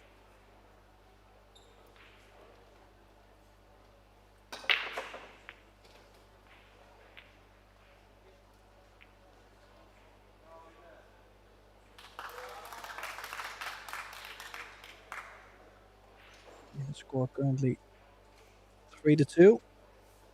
Revo Mijmeren leading. With the ball breaking. It doesn't make a ball on the break, so it's Revo at the table.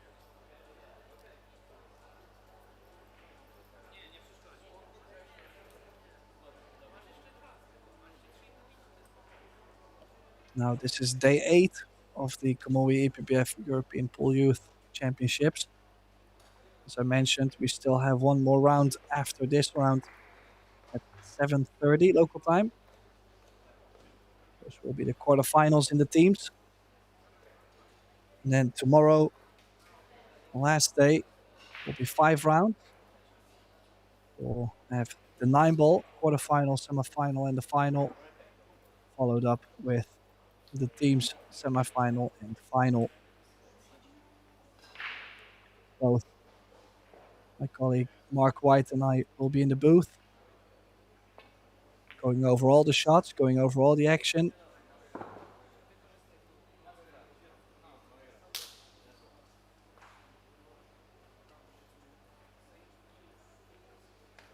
Jakowski now back into the arena.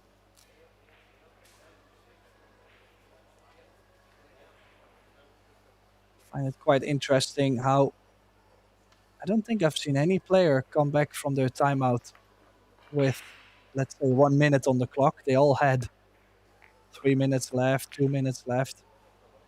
Never really have taken the clock down all the way. Not that it matters, but small little detail I like to watch. You know, when I take a timeout, I usually look on my watch or look on my phone to see what is the time. And I like to take the time. That's what the timeout is for. Anyways, time to break the balls in the 6th rack. Let's make the ball. Cue ball again. Drifting towards the short rail, but I mean, overall, it's got shape on the solid. I think the solids are just fine. 4-1-2, 3 in the middle, 5 in the middle, 7 bottom left, and the 8 in the bottom right.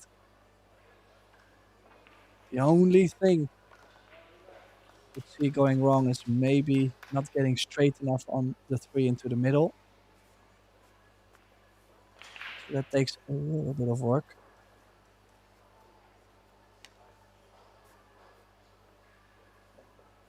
Oh, he's already with a little bit more angle on this one ball. He can still hold the cue ball.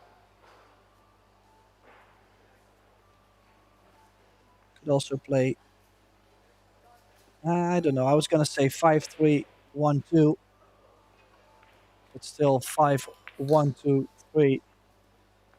7 is much better, but gonna make the balls. Maybe moving the cue ball over a bit more, cheating the pocket.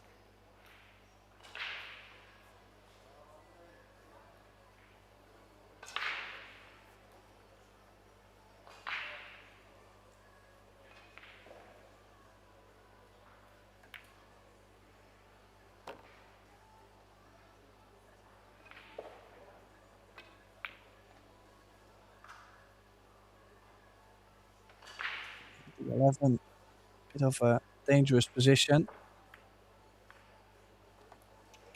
Take out the 15 nicely, but is he going to play the top side of the 11 ball? Or is he going to try and put himself as straight as possible under the 11? That's what he should do right now. 10, 11, 13, 14, 12. Or 11, 14, 12, 13. Still tricky with how the 8 and the 5 is blocking some area to get position on the 12.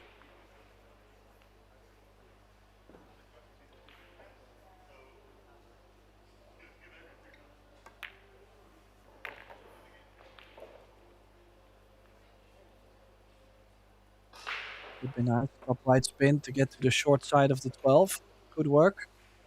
Could also go 2 rails towards the 5. In that case, you always have the 12 or the 14. Land on the 12. You can play for the 14 in the middle, but this is a bit pacey. Ooh. Very pacey. Might have to play to the short side of the 12. I think he has the 12 from where he's laying now.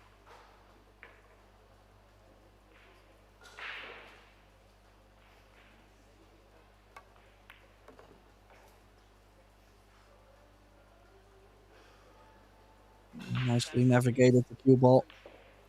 Thank you. In this match, 3-2. The 10 ball, 3-2 in the favor of the Estonian. Poland needs 1 match. Estonia needs 2.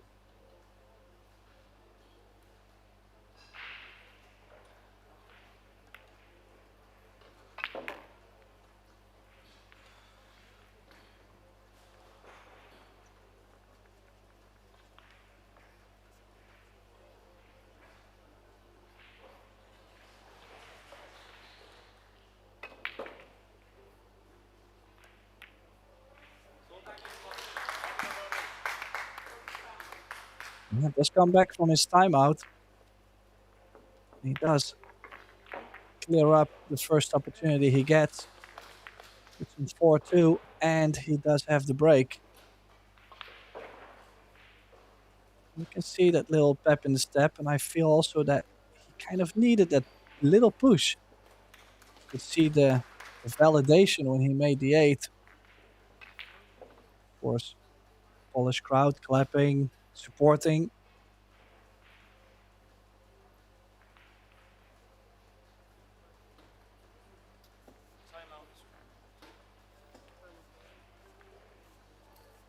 And now Sander taking his time out.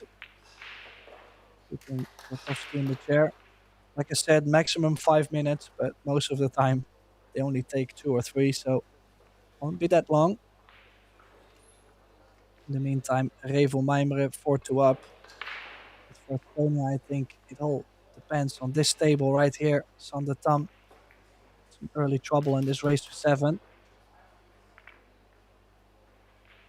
Not just here, also in the under 17 teams division. Estonia is up against Team Norway. They're 1-0 down in match points. Winning 1 set 3-2 and losing the other set 4-3. So in general, Estonia in some trouble at the moment. Poland being up against Italy in the under 17 teams. So you would say on both under 17 and under 19 in a good position.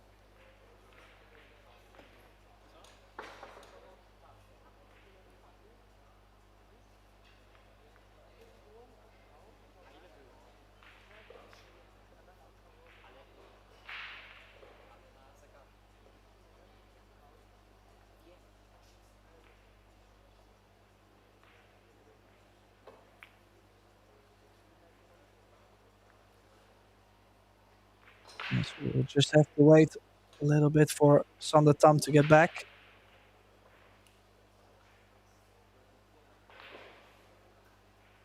After this round, we're going to find out who makes it through to the quarterfinals.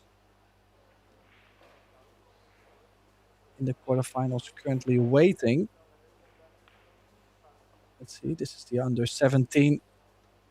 In the under 17, we have Czech Republic, Finland, Spain, and Slovenia waiting.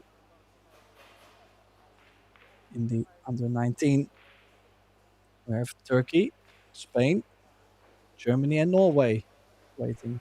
So a little bit of a difference. Twice Poland actually on the one loss side. It's something you don't get to see very often.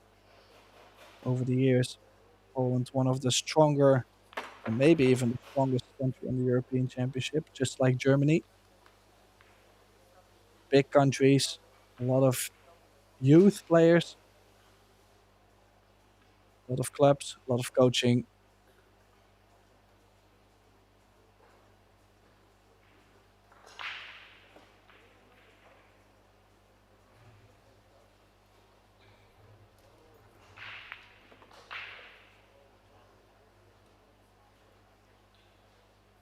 Yeah, and it looks like Sander Tam is back with about 2 minutes left on the clock. Very typical. Anyways, it's Boris Garkowski to break the balls. It's 42 up to 7. And we will not see any more timeouts in this match. So we're going to be playing all the way till the end, unless oដ្ឋېcal wins this match against Revo Maimere. Now, look at the table. If the 15 goes by, this layout really shouldn't be a problem. If it goes to the bottom left, like 14, 11, 15. And get in the area where you can have the 9, 10, or the 12 in the right middle.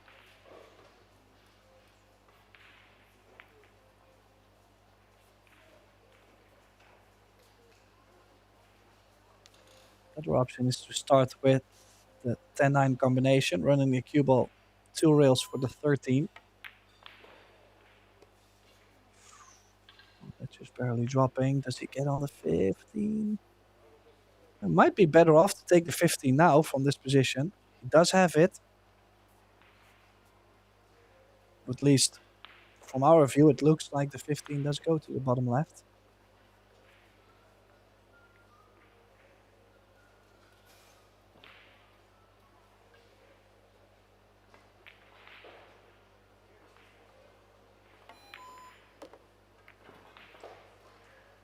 Oh, he kind of felt like it wasn't there. He played this to perfection. Perfect on the 15. Could go to the 12, 12, 13, 10-9 combination, 10-8. Could also work. There's multiple ways to run this out. Just gotta pick the ball you landed on the best. In this case, I see no reason why you would not drop the 12 in 10-9 combination, draw the cue ball to the 13.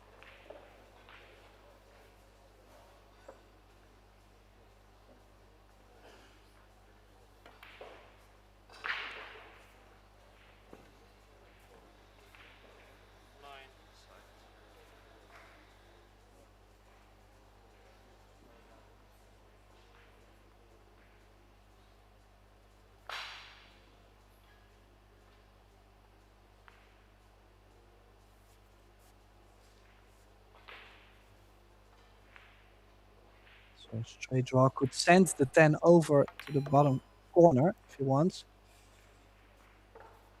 And depending on how you hit the 9, that's where the 10 ball was going to move to. This is not horrible though. Cue ball will track towards the 6, so just top spin maybe. Well, I would say just top spin would bring the cue ball in between the 10 and the 1 ball.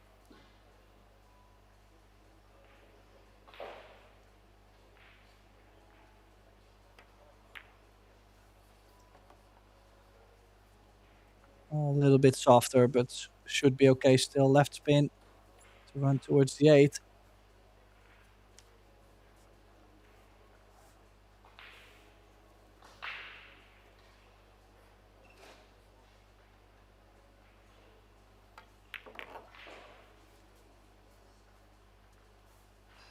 did go all the way to the other side. Not sure why he would do that. Would be crossing the positional area way more on the right than on the left. So this one a bit more scary. This is to pull one back.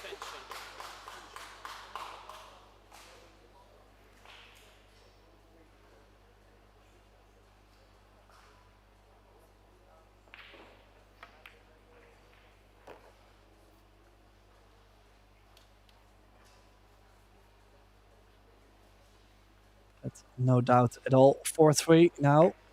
And Tom breaking, so we could easily find each other at 4 each. In the meantime, Revel Maimre 5-2 up against Wojciech Club. The race for 7, so far looks like it's all going to come down to this match, with Gakowski having a little lead.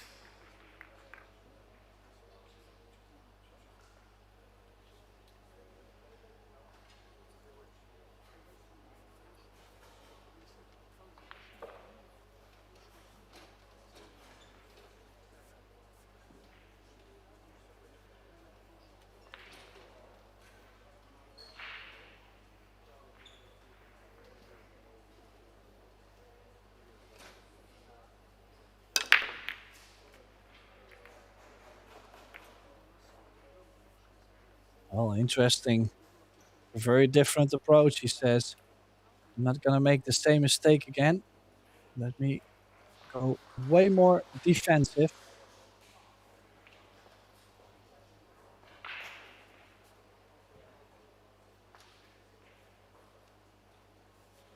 Does make a ball though.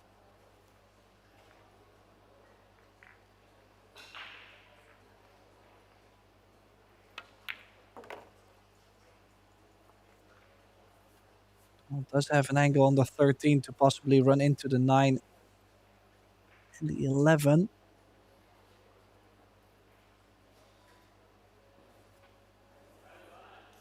Have to approach the 9 ball as soon as possible.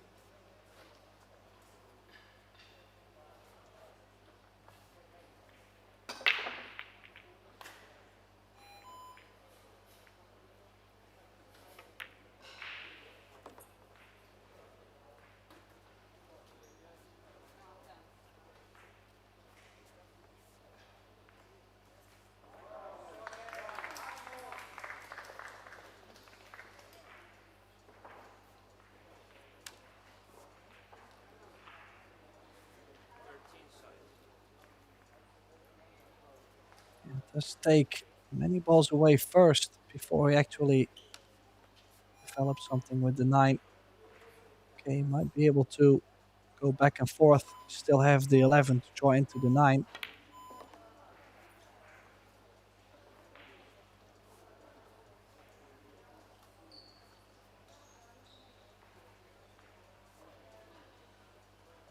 I would have just liked to play something like this with the 13 still available there.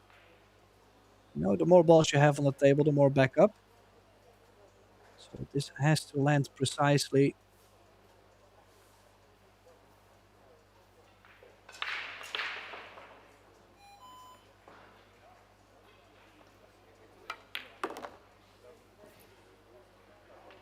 I gotta say, it could not have worked out any better. Don't forget, he still has to get on the 14, so can he maybe use this angle on the 9, stun over a ball or two, take the cut on the 14, and then 12-8 could be a solution. The other option is to leave a little angle on the 12, and then with top left to crawl one rail in between the 5 and the 14.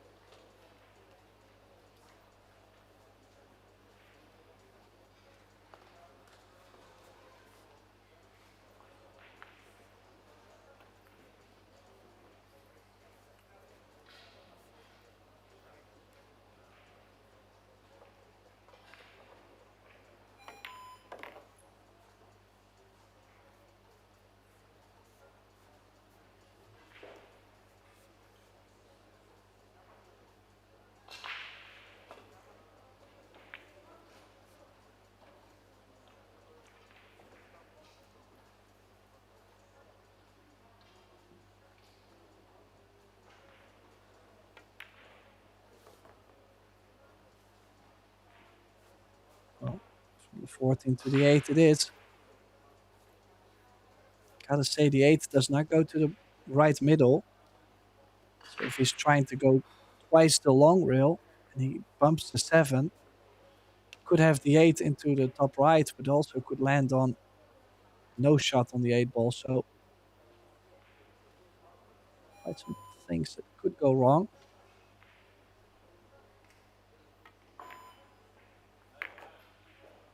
There's the speed. There's the speed. Well, it looks to be almost perfect. This 8 for 4 each. You could say a very successful timeout for Tom.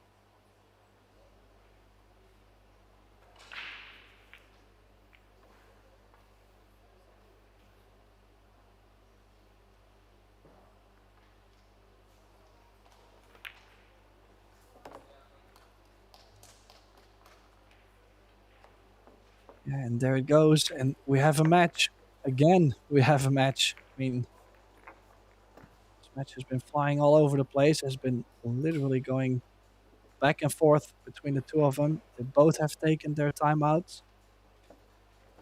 And we're just right back at 4 each in this race to 7.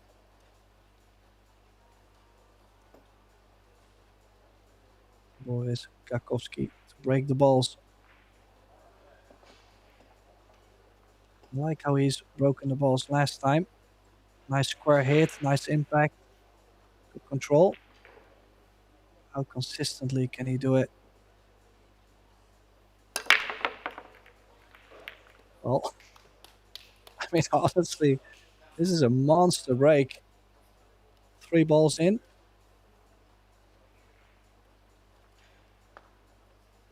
Perfect cue ball control.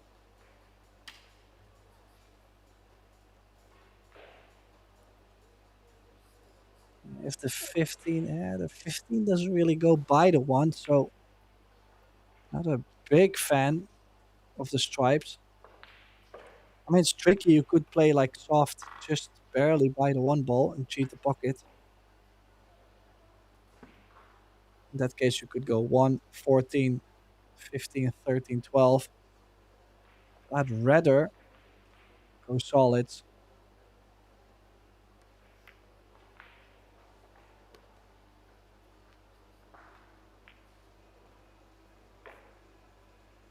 Could have left the 1 all the way till the end. Doesn't have to take it away. A little bit of an insurance on the 15. Kind of like taking the 2. Pass over for the 5 or the 3 ball.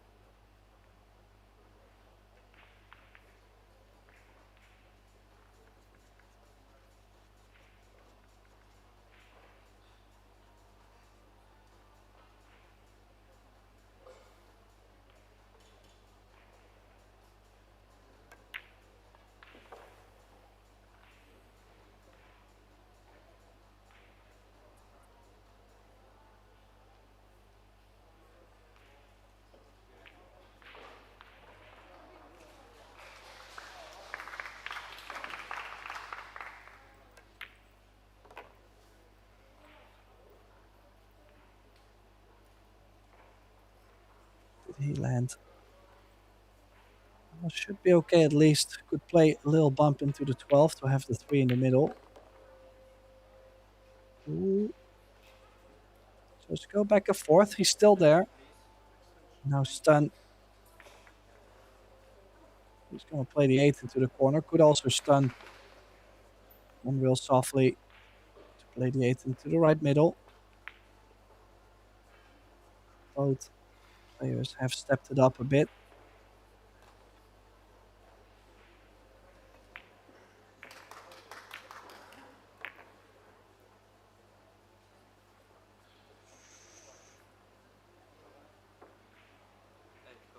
A little bit off angle to the bottom right. Should still be okay. This for 5-4, Rakowski.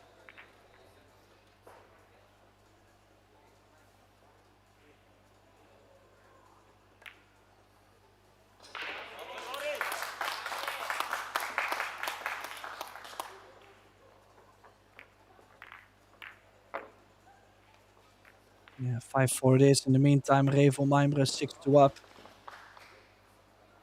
kind of destroying Wojciech Glup's hopes. Never say never, but like I said, I really feel like it's all about this match. 5-4.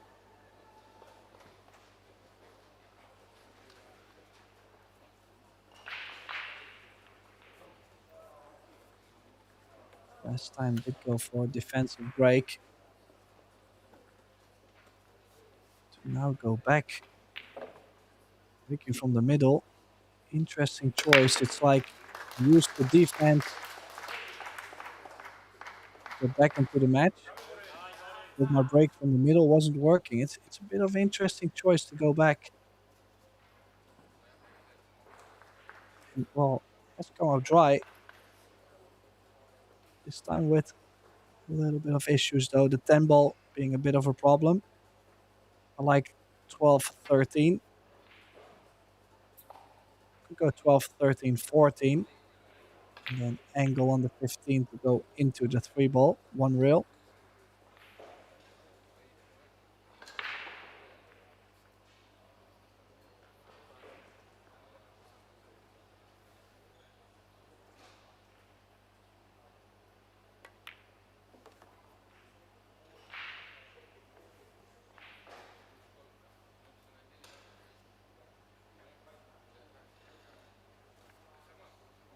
Be careful not to flick a piece of the 14. You might tie up the 14 and the 7.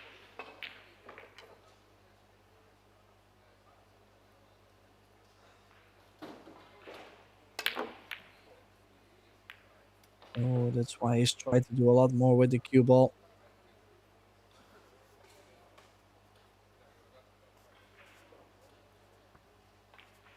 And for solids, if you can get straight on the 6 to put yourself straight on the 3 ball.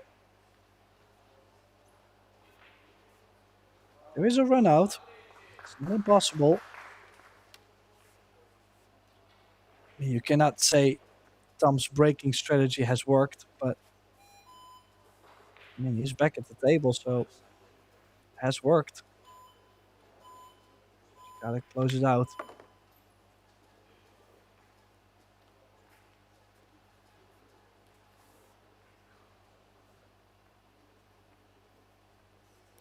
Does the 4 go into the middle? I think so.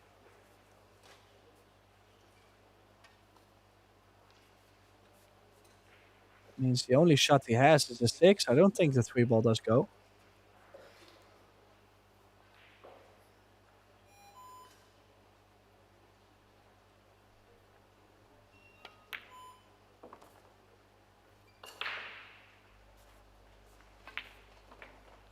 I don't know where he's going with his cue ball, but it's getting worse.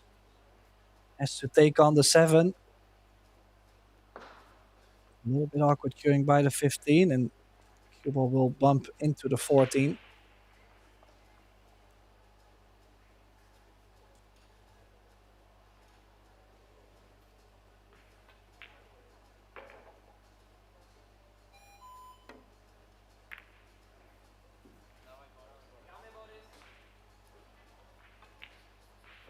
And now also, with taking the 7 and the 14 off the rail, Karkowski does have the opportunity to play for the 10 in the top left. So also, his run-out opportunity has become better.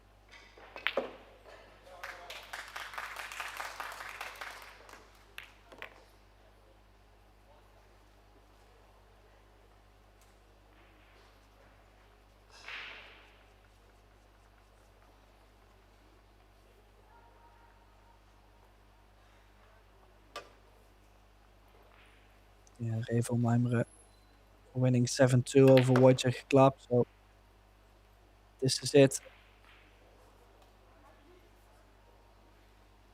Kind of look disappointed. Looks like he really took a risk there. I mean, you can play for the 10 into the top left and the 8 into the right middle. So we could play 9, 15, 11.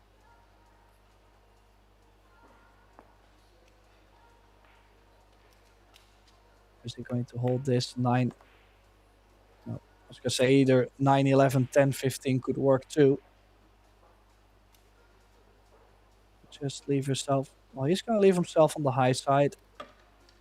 Would work. High or low. Either way, should be able to put himself near the 10.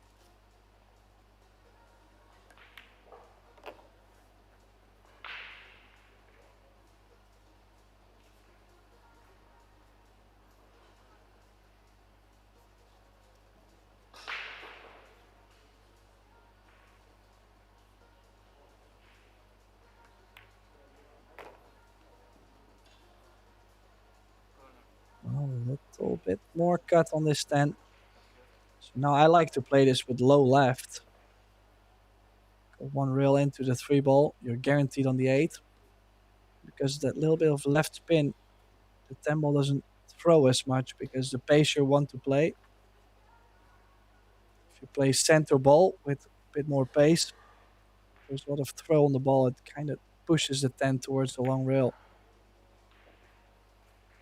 Played no spin.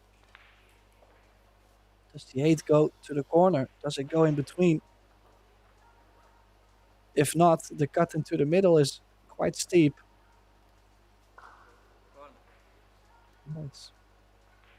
It's like a half a ball corner. Is to put himself and Poland on the hill. Let's get that done. Missed chance to come there to make this 5 each.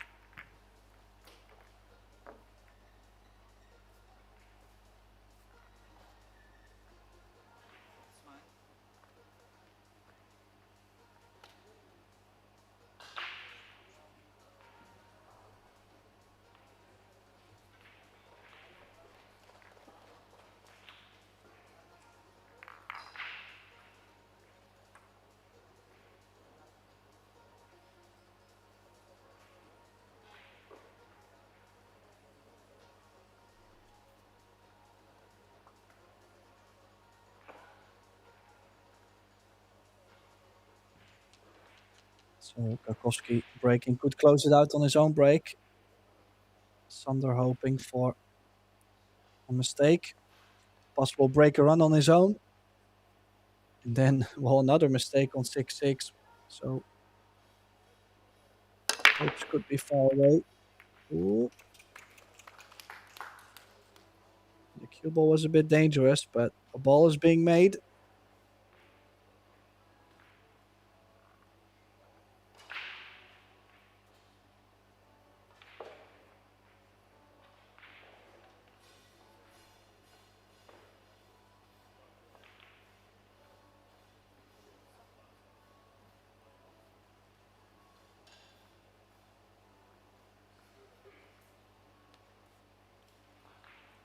Could play a very simple route. To go for the solids. Could go 7, 1, 5, 2, 6, 3 or 7, 1, 4, 5, 2, 6, 3, 8.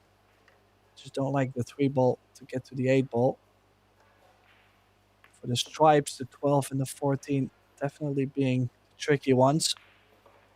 Maybe even the 9 if it doesn't go to the bottom right. So I'm more of a fan for solids. I understand too that with the shot clock 35 seconds, it's not easy to create the best plan.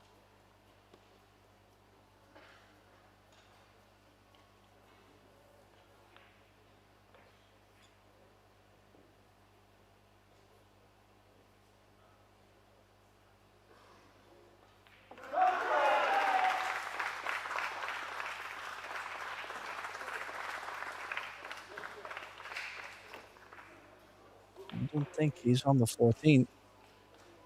No, it still does have a cut on the 10. This is one of the reasons why I didn't like the stripes as much. You had to be so precise. I'd rather cut the 10. Maybe even go 2 rolls into them or even looking to jump. He's going very aggressive. It feels like This is a must. He still needs the angle on the 12. Get to the 10 ball too.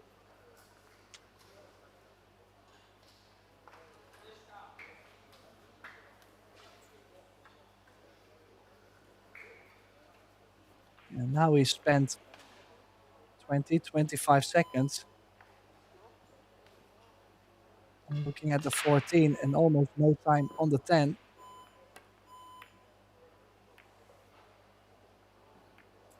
And you could ask yourself, where does the mistake come from? Well, a little bit of time management. I understand these players are young. They still have to learn a lot. He's also left Sander straight in on the 2. 2, 6, 3. Go up table.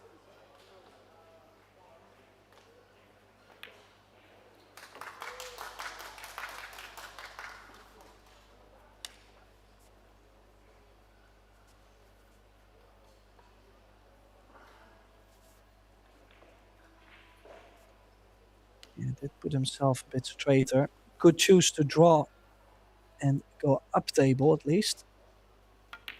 Don't bother with the ball you could actually miss.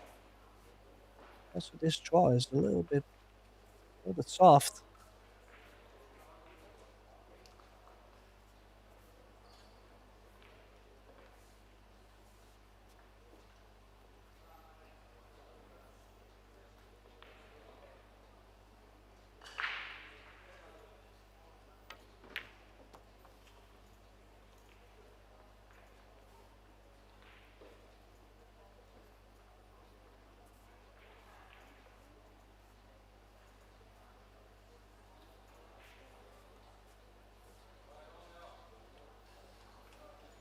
Low left.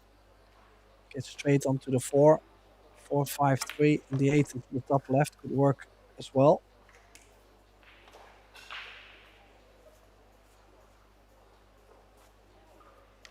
A little bit more draw now too. So could use the 5. Well, he's using the 5 now. I was going to say, take the cut on the 4. Take some angle on the 5 to go 1 rail to the left. A long rail on the 3 ball.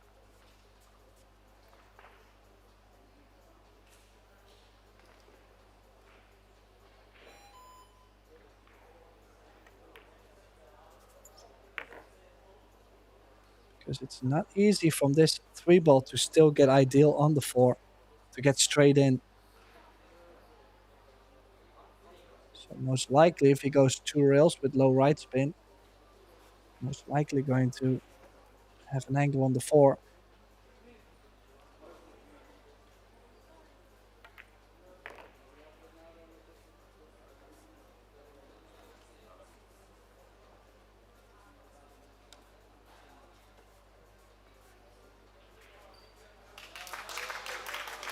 A whole big ball. Will be more distance on the 8. It's a bit longer and maybe a little bit awkward by the 10. 8-ball corner extension. Put the 8 ball in the corner and he's immediately called his extension. The way he said this kind of makes me nervous.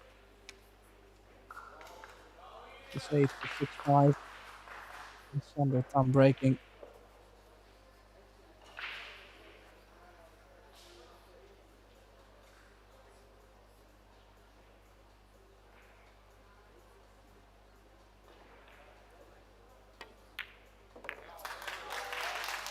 Yeah, nice and clean. And 6-5 indeed. Now it will be interesting to see how he's going to break the balls, because he broke from the side rail. Second ball break, made a ball. And then when he got 4 each, he said, let me try again from the middle. And he had a dry break. Didn't make much sense.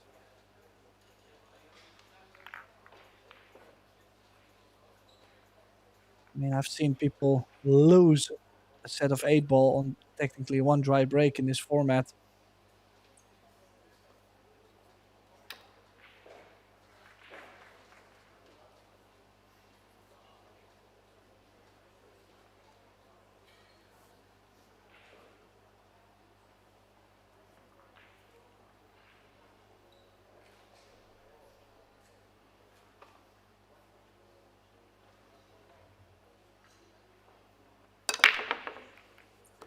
Oh, and the cue ball straight into the middle pocket. This should be a chance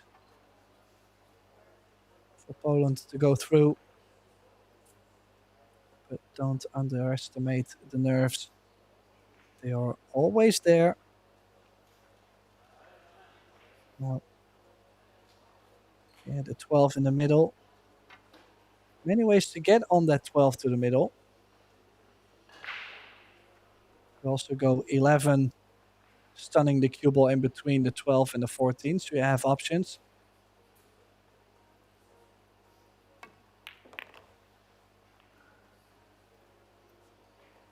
Off this 14. Well, I would like to go 14, 12, 9. And use the 10 to get to the left side of the 8. If you go 14, 12, 10, 9, 15, you still have to travel perfectly to the left side of the 8 ball and for the 8 in the bottom right.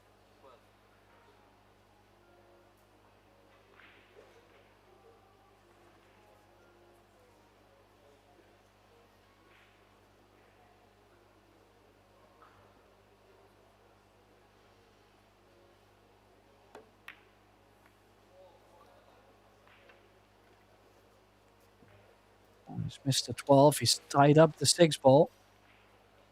And nothing relatively easy for Sandor to start. I think Sandor should already be happy to get back to the table. Could play a stop shot under the 4. Safety on the 3 ball. Apparently, if the 2 ball does go by the 7, he could draw into the 6 and open it up. No, didn't have to cheat the pocket, so he didn't like that pace. As usual, I'm not a big fan of leaving the 6 till the end.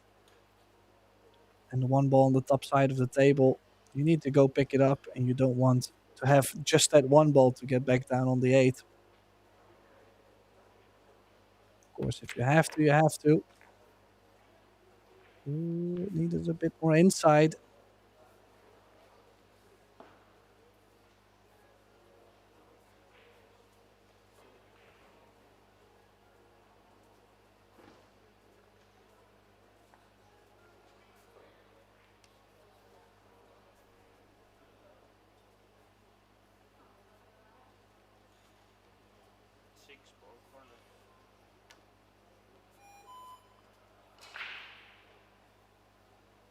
Well, this is a little bit of a development. I didn't think 6 went to the top left.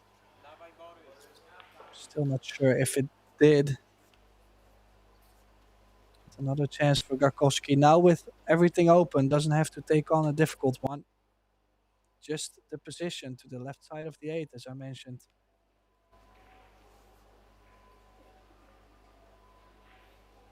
You do play to 10 and take it straight in 9. Longer distance. Or 10, 12, 9. Go off the 15. Well, in this case, I'm taking on the 12. So we'll have to take a nice path on the 15 to the 8.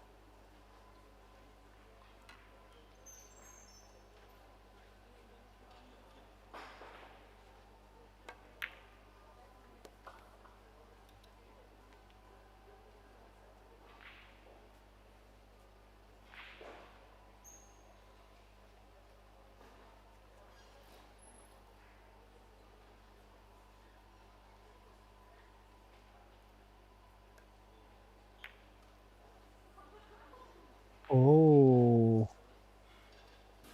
Well, he's really letting the door open. 1 ball, get to the center of the table on the 6. The 9 does make it a big pocket on the 6 to the top right. Crossover from the 6 to the 3 and the 4. This is a chance to make this hill. This is also a chance to get Estonia through in an absolute decider.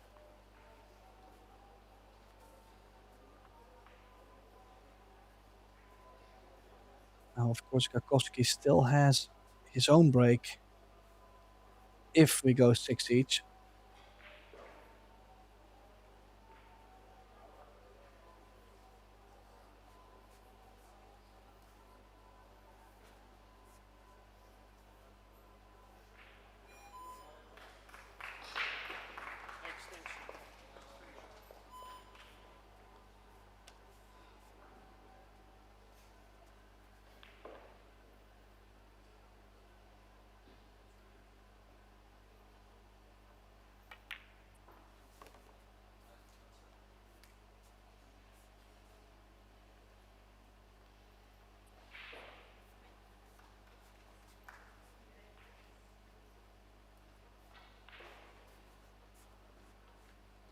Yeah, also not ideal straight in on the 4.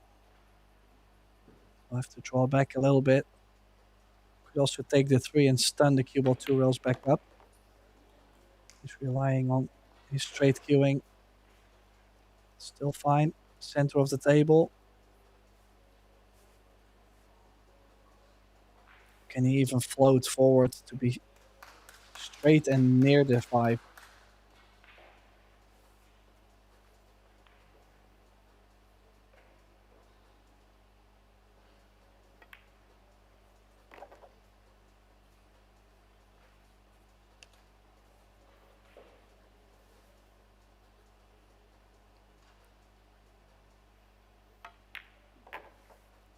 It has been a little bit the story of the match. Every time he's been going down a couple racks to play himself back into it over and over. He's done that before in the 10 ball too, mentally. Okay. Impressive from Tom. It is now 6 each.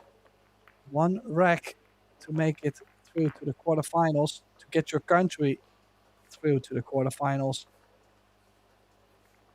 Boris Gakowski to break the balls, and this one they break them amazing the last 2 times. Or, I mean, nice solid pop, 2 balls in the middle. Actually made 3 one time. So he should be confident about his breaking.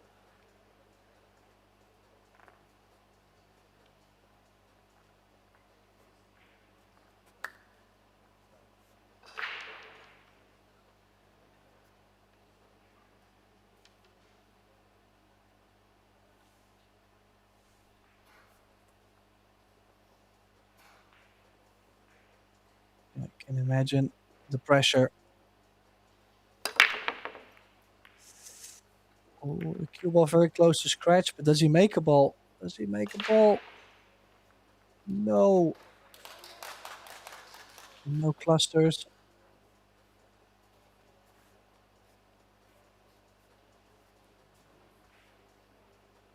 Could be a painful one if Karkovsky loses the set from being 6-4 up. And he had the chance.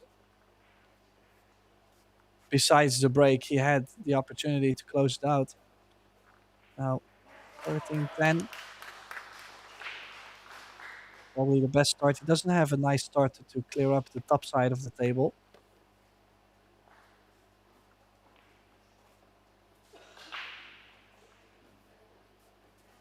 I would like to get to the 11 and the 9 as soon as possible. So maybe center of the table, take the 15. Get to the 9-11 area.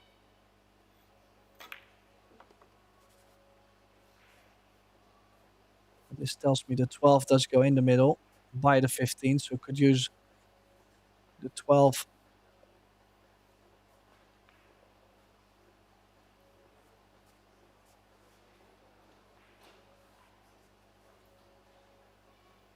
It's going to stun towards the 7, stun towards the 5.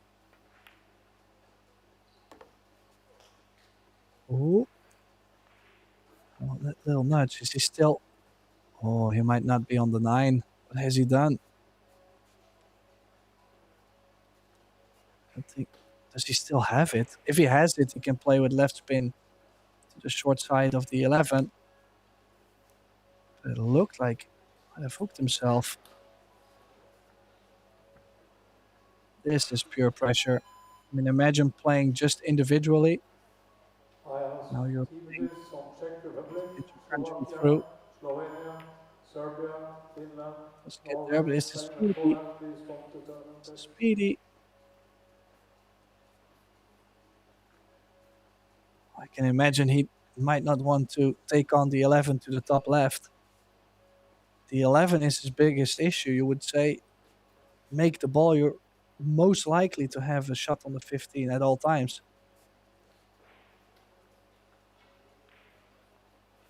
Lewą corner.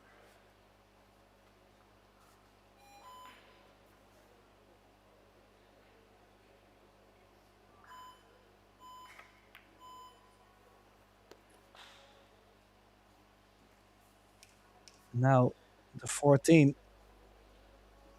It's not like the 14 does have many pockets available. So he's now looking to play the 14 into the same pocket as the 15. I kind of like to play low left, play the 14 into the bottom. Well, yeah, the lower left corner. I'm not going to travel that much and get the wrong angle.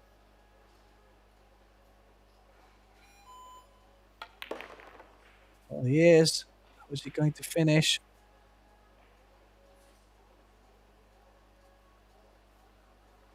Well, looks a bit straight. Might have to tap this in. Take exactly the 8 ball from where the 14 is now. And that 8 ball, definitely one that could be missed. So must make.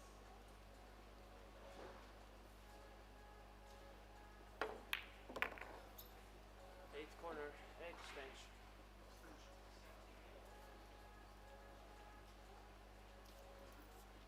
6 each. This is to bring Estonia through to the quarterfinals. This would also mean Team Poland going out early.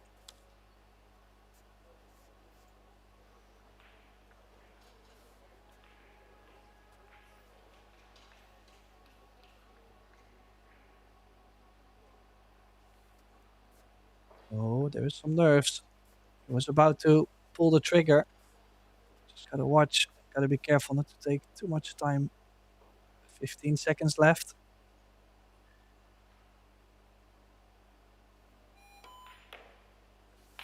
Oh, and he does make the 8 and the first time.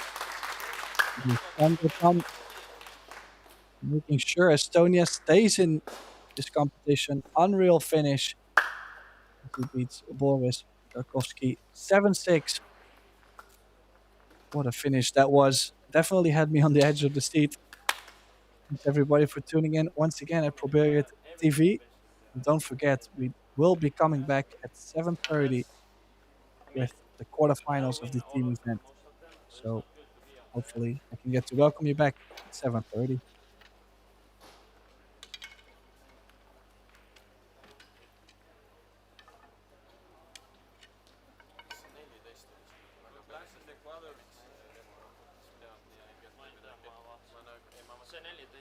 See ja sain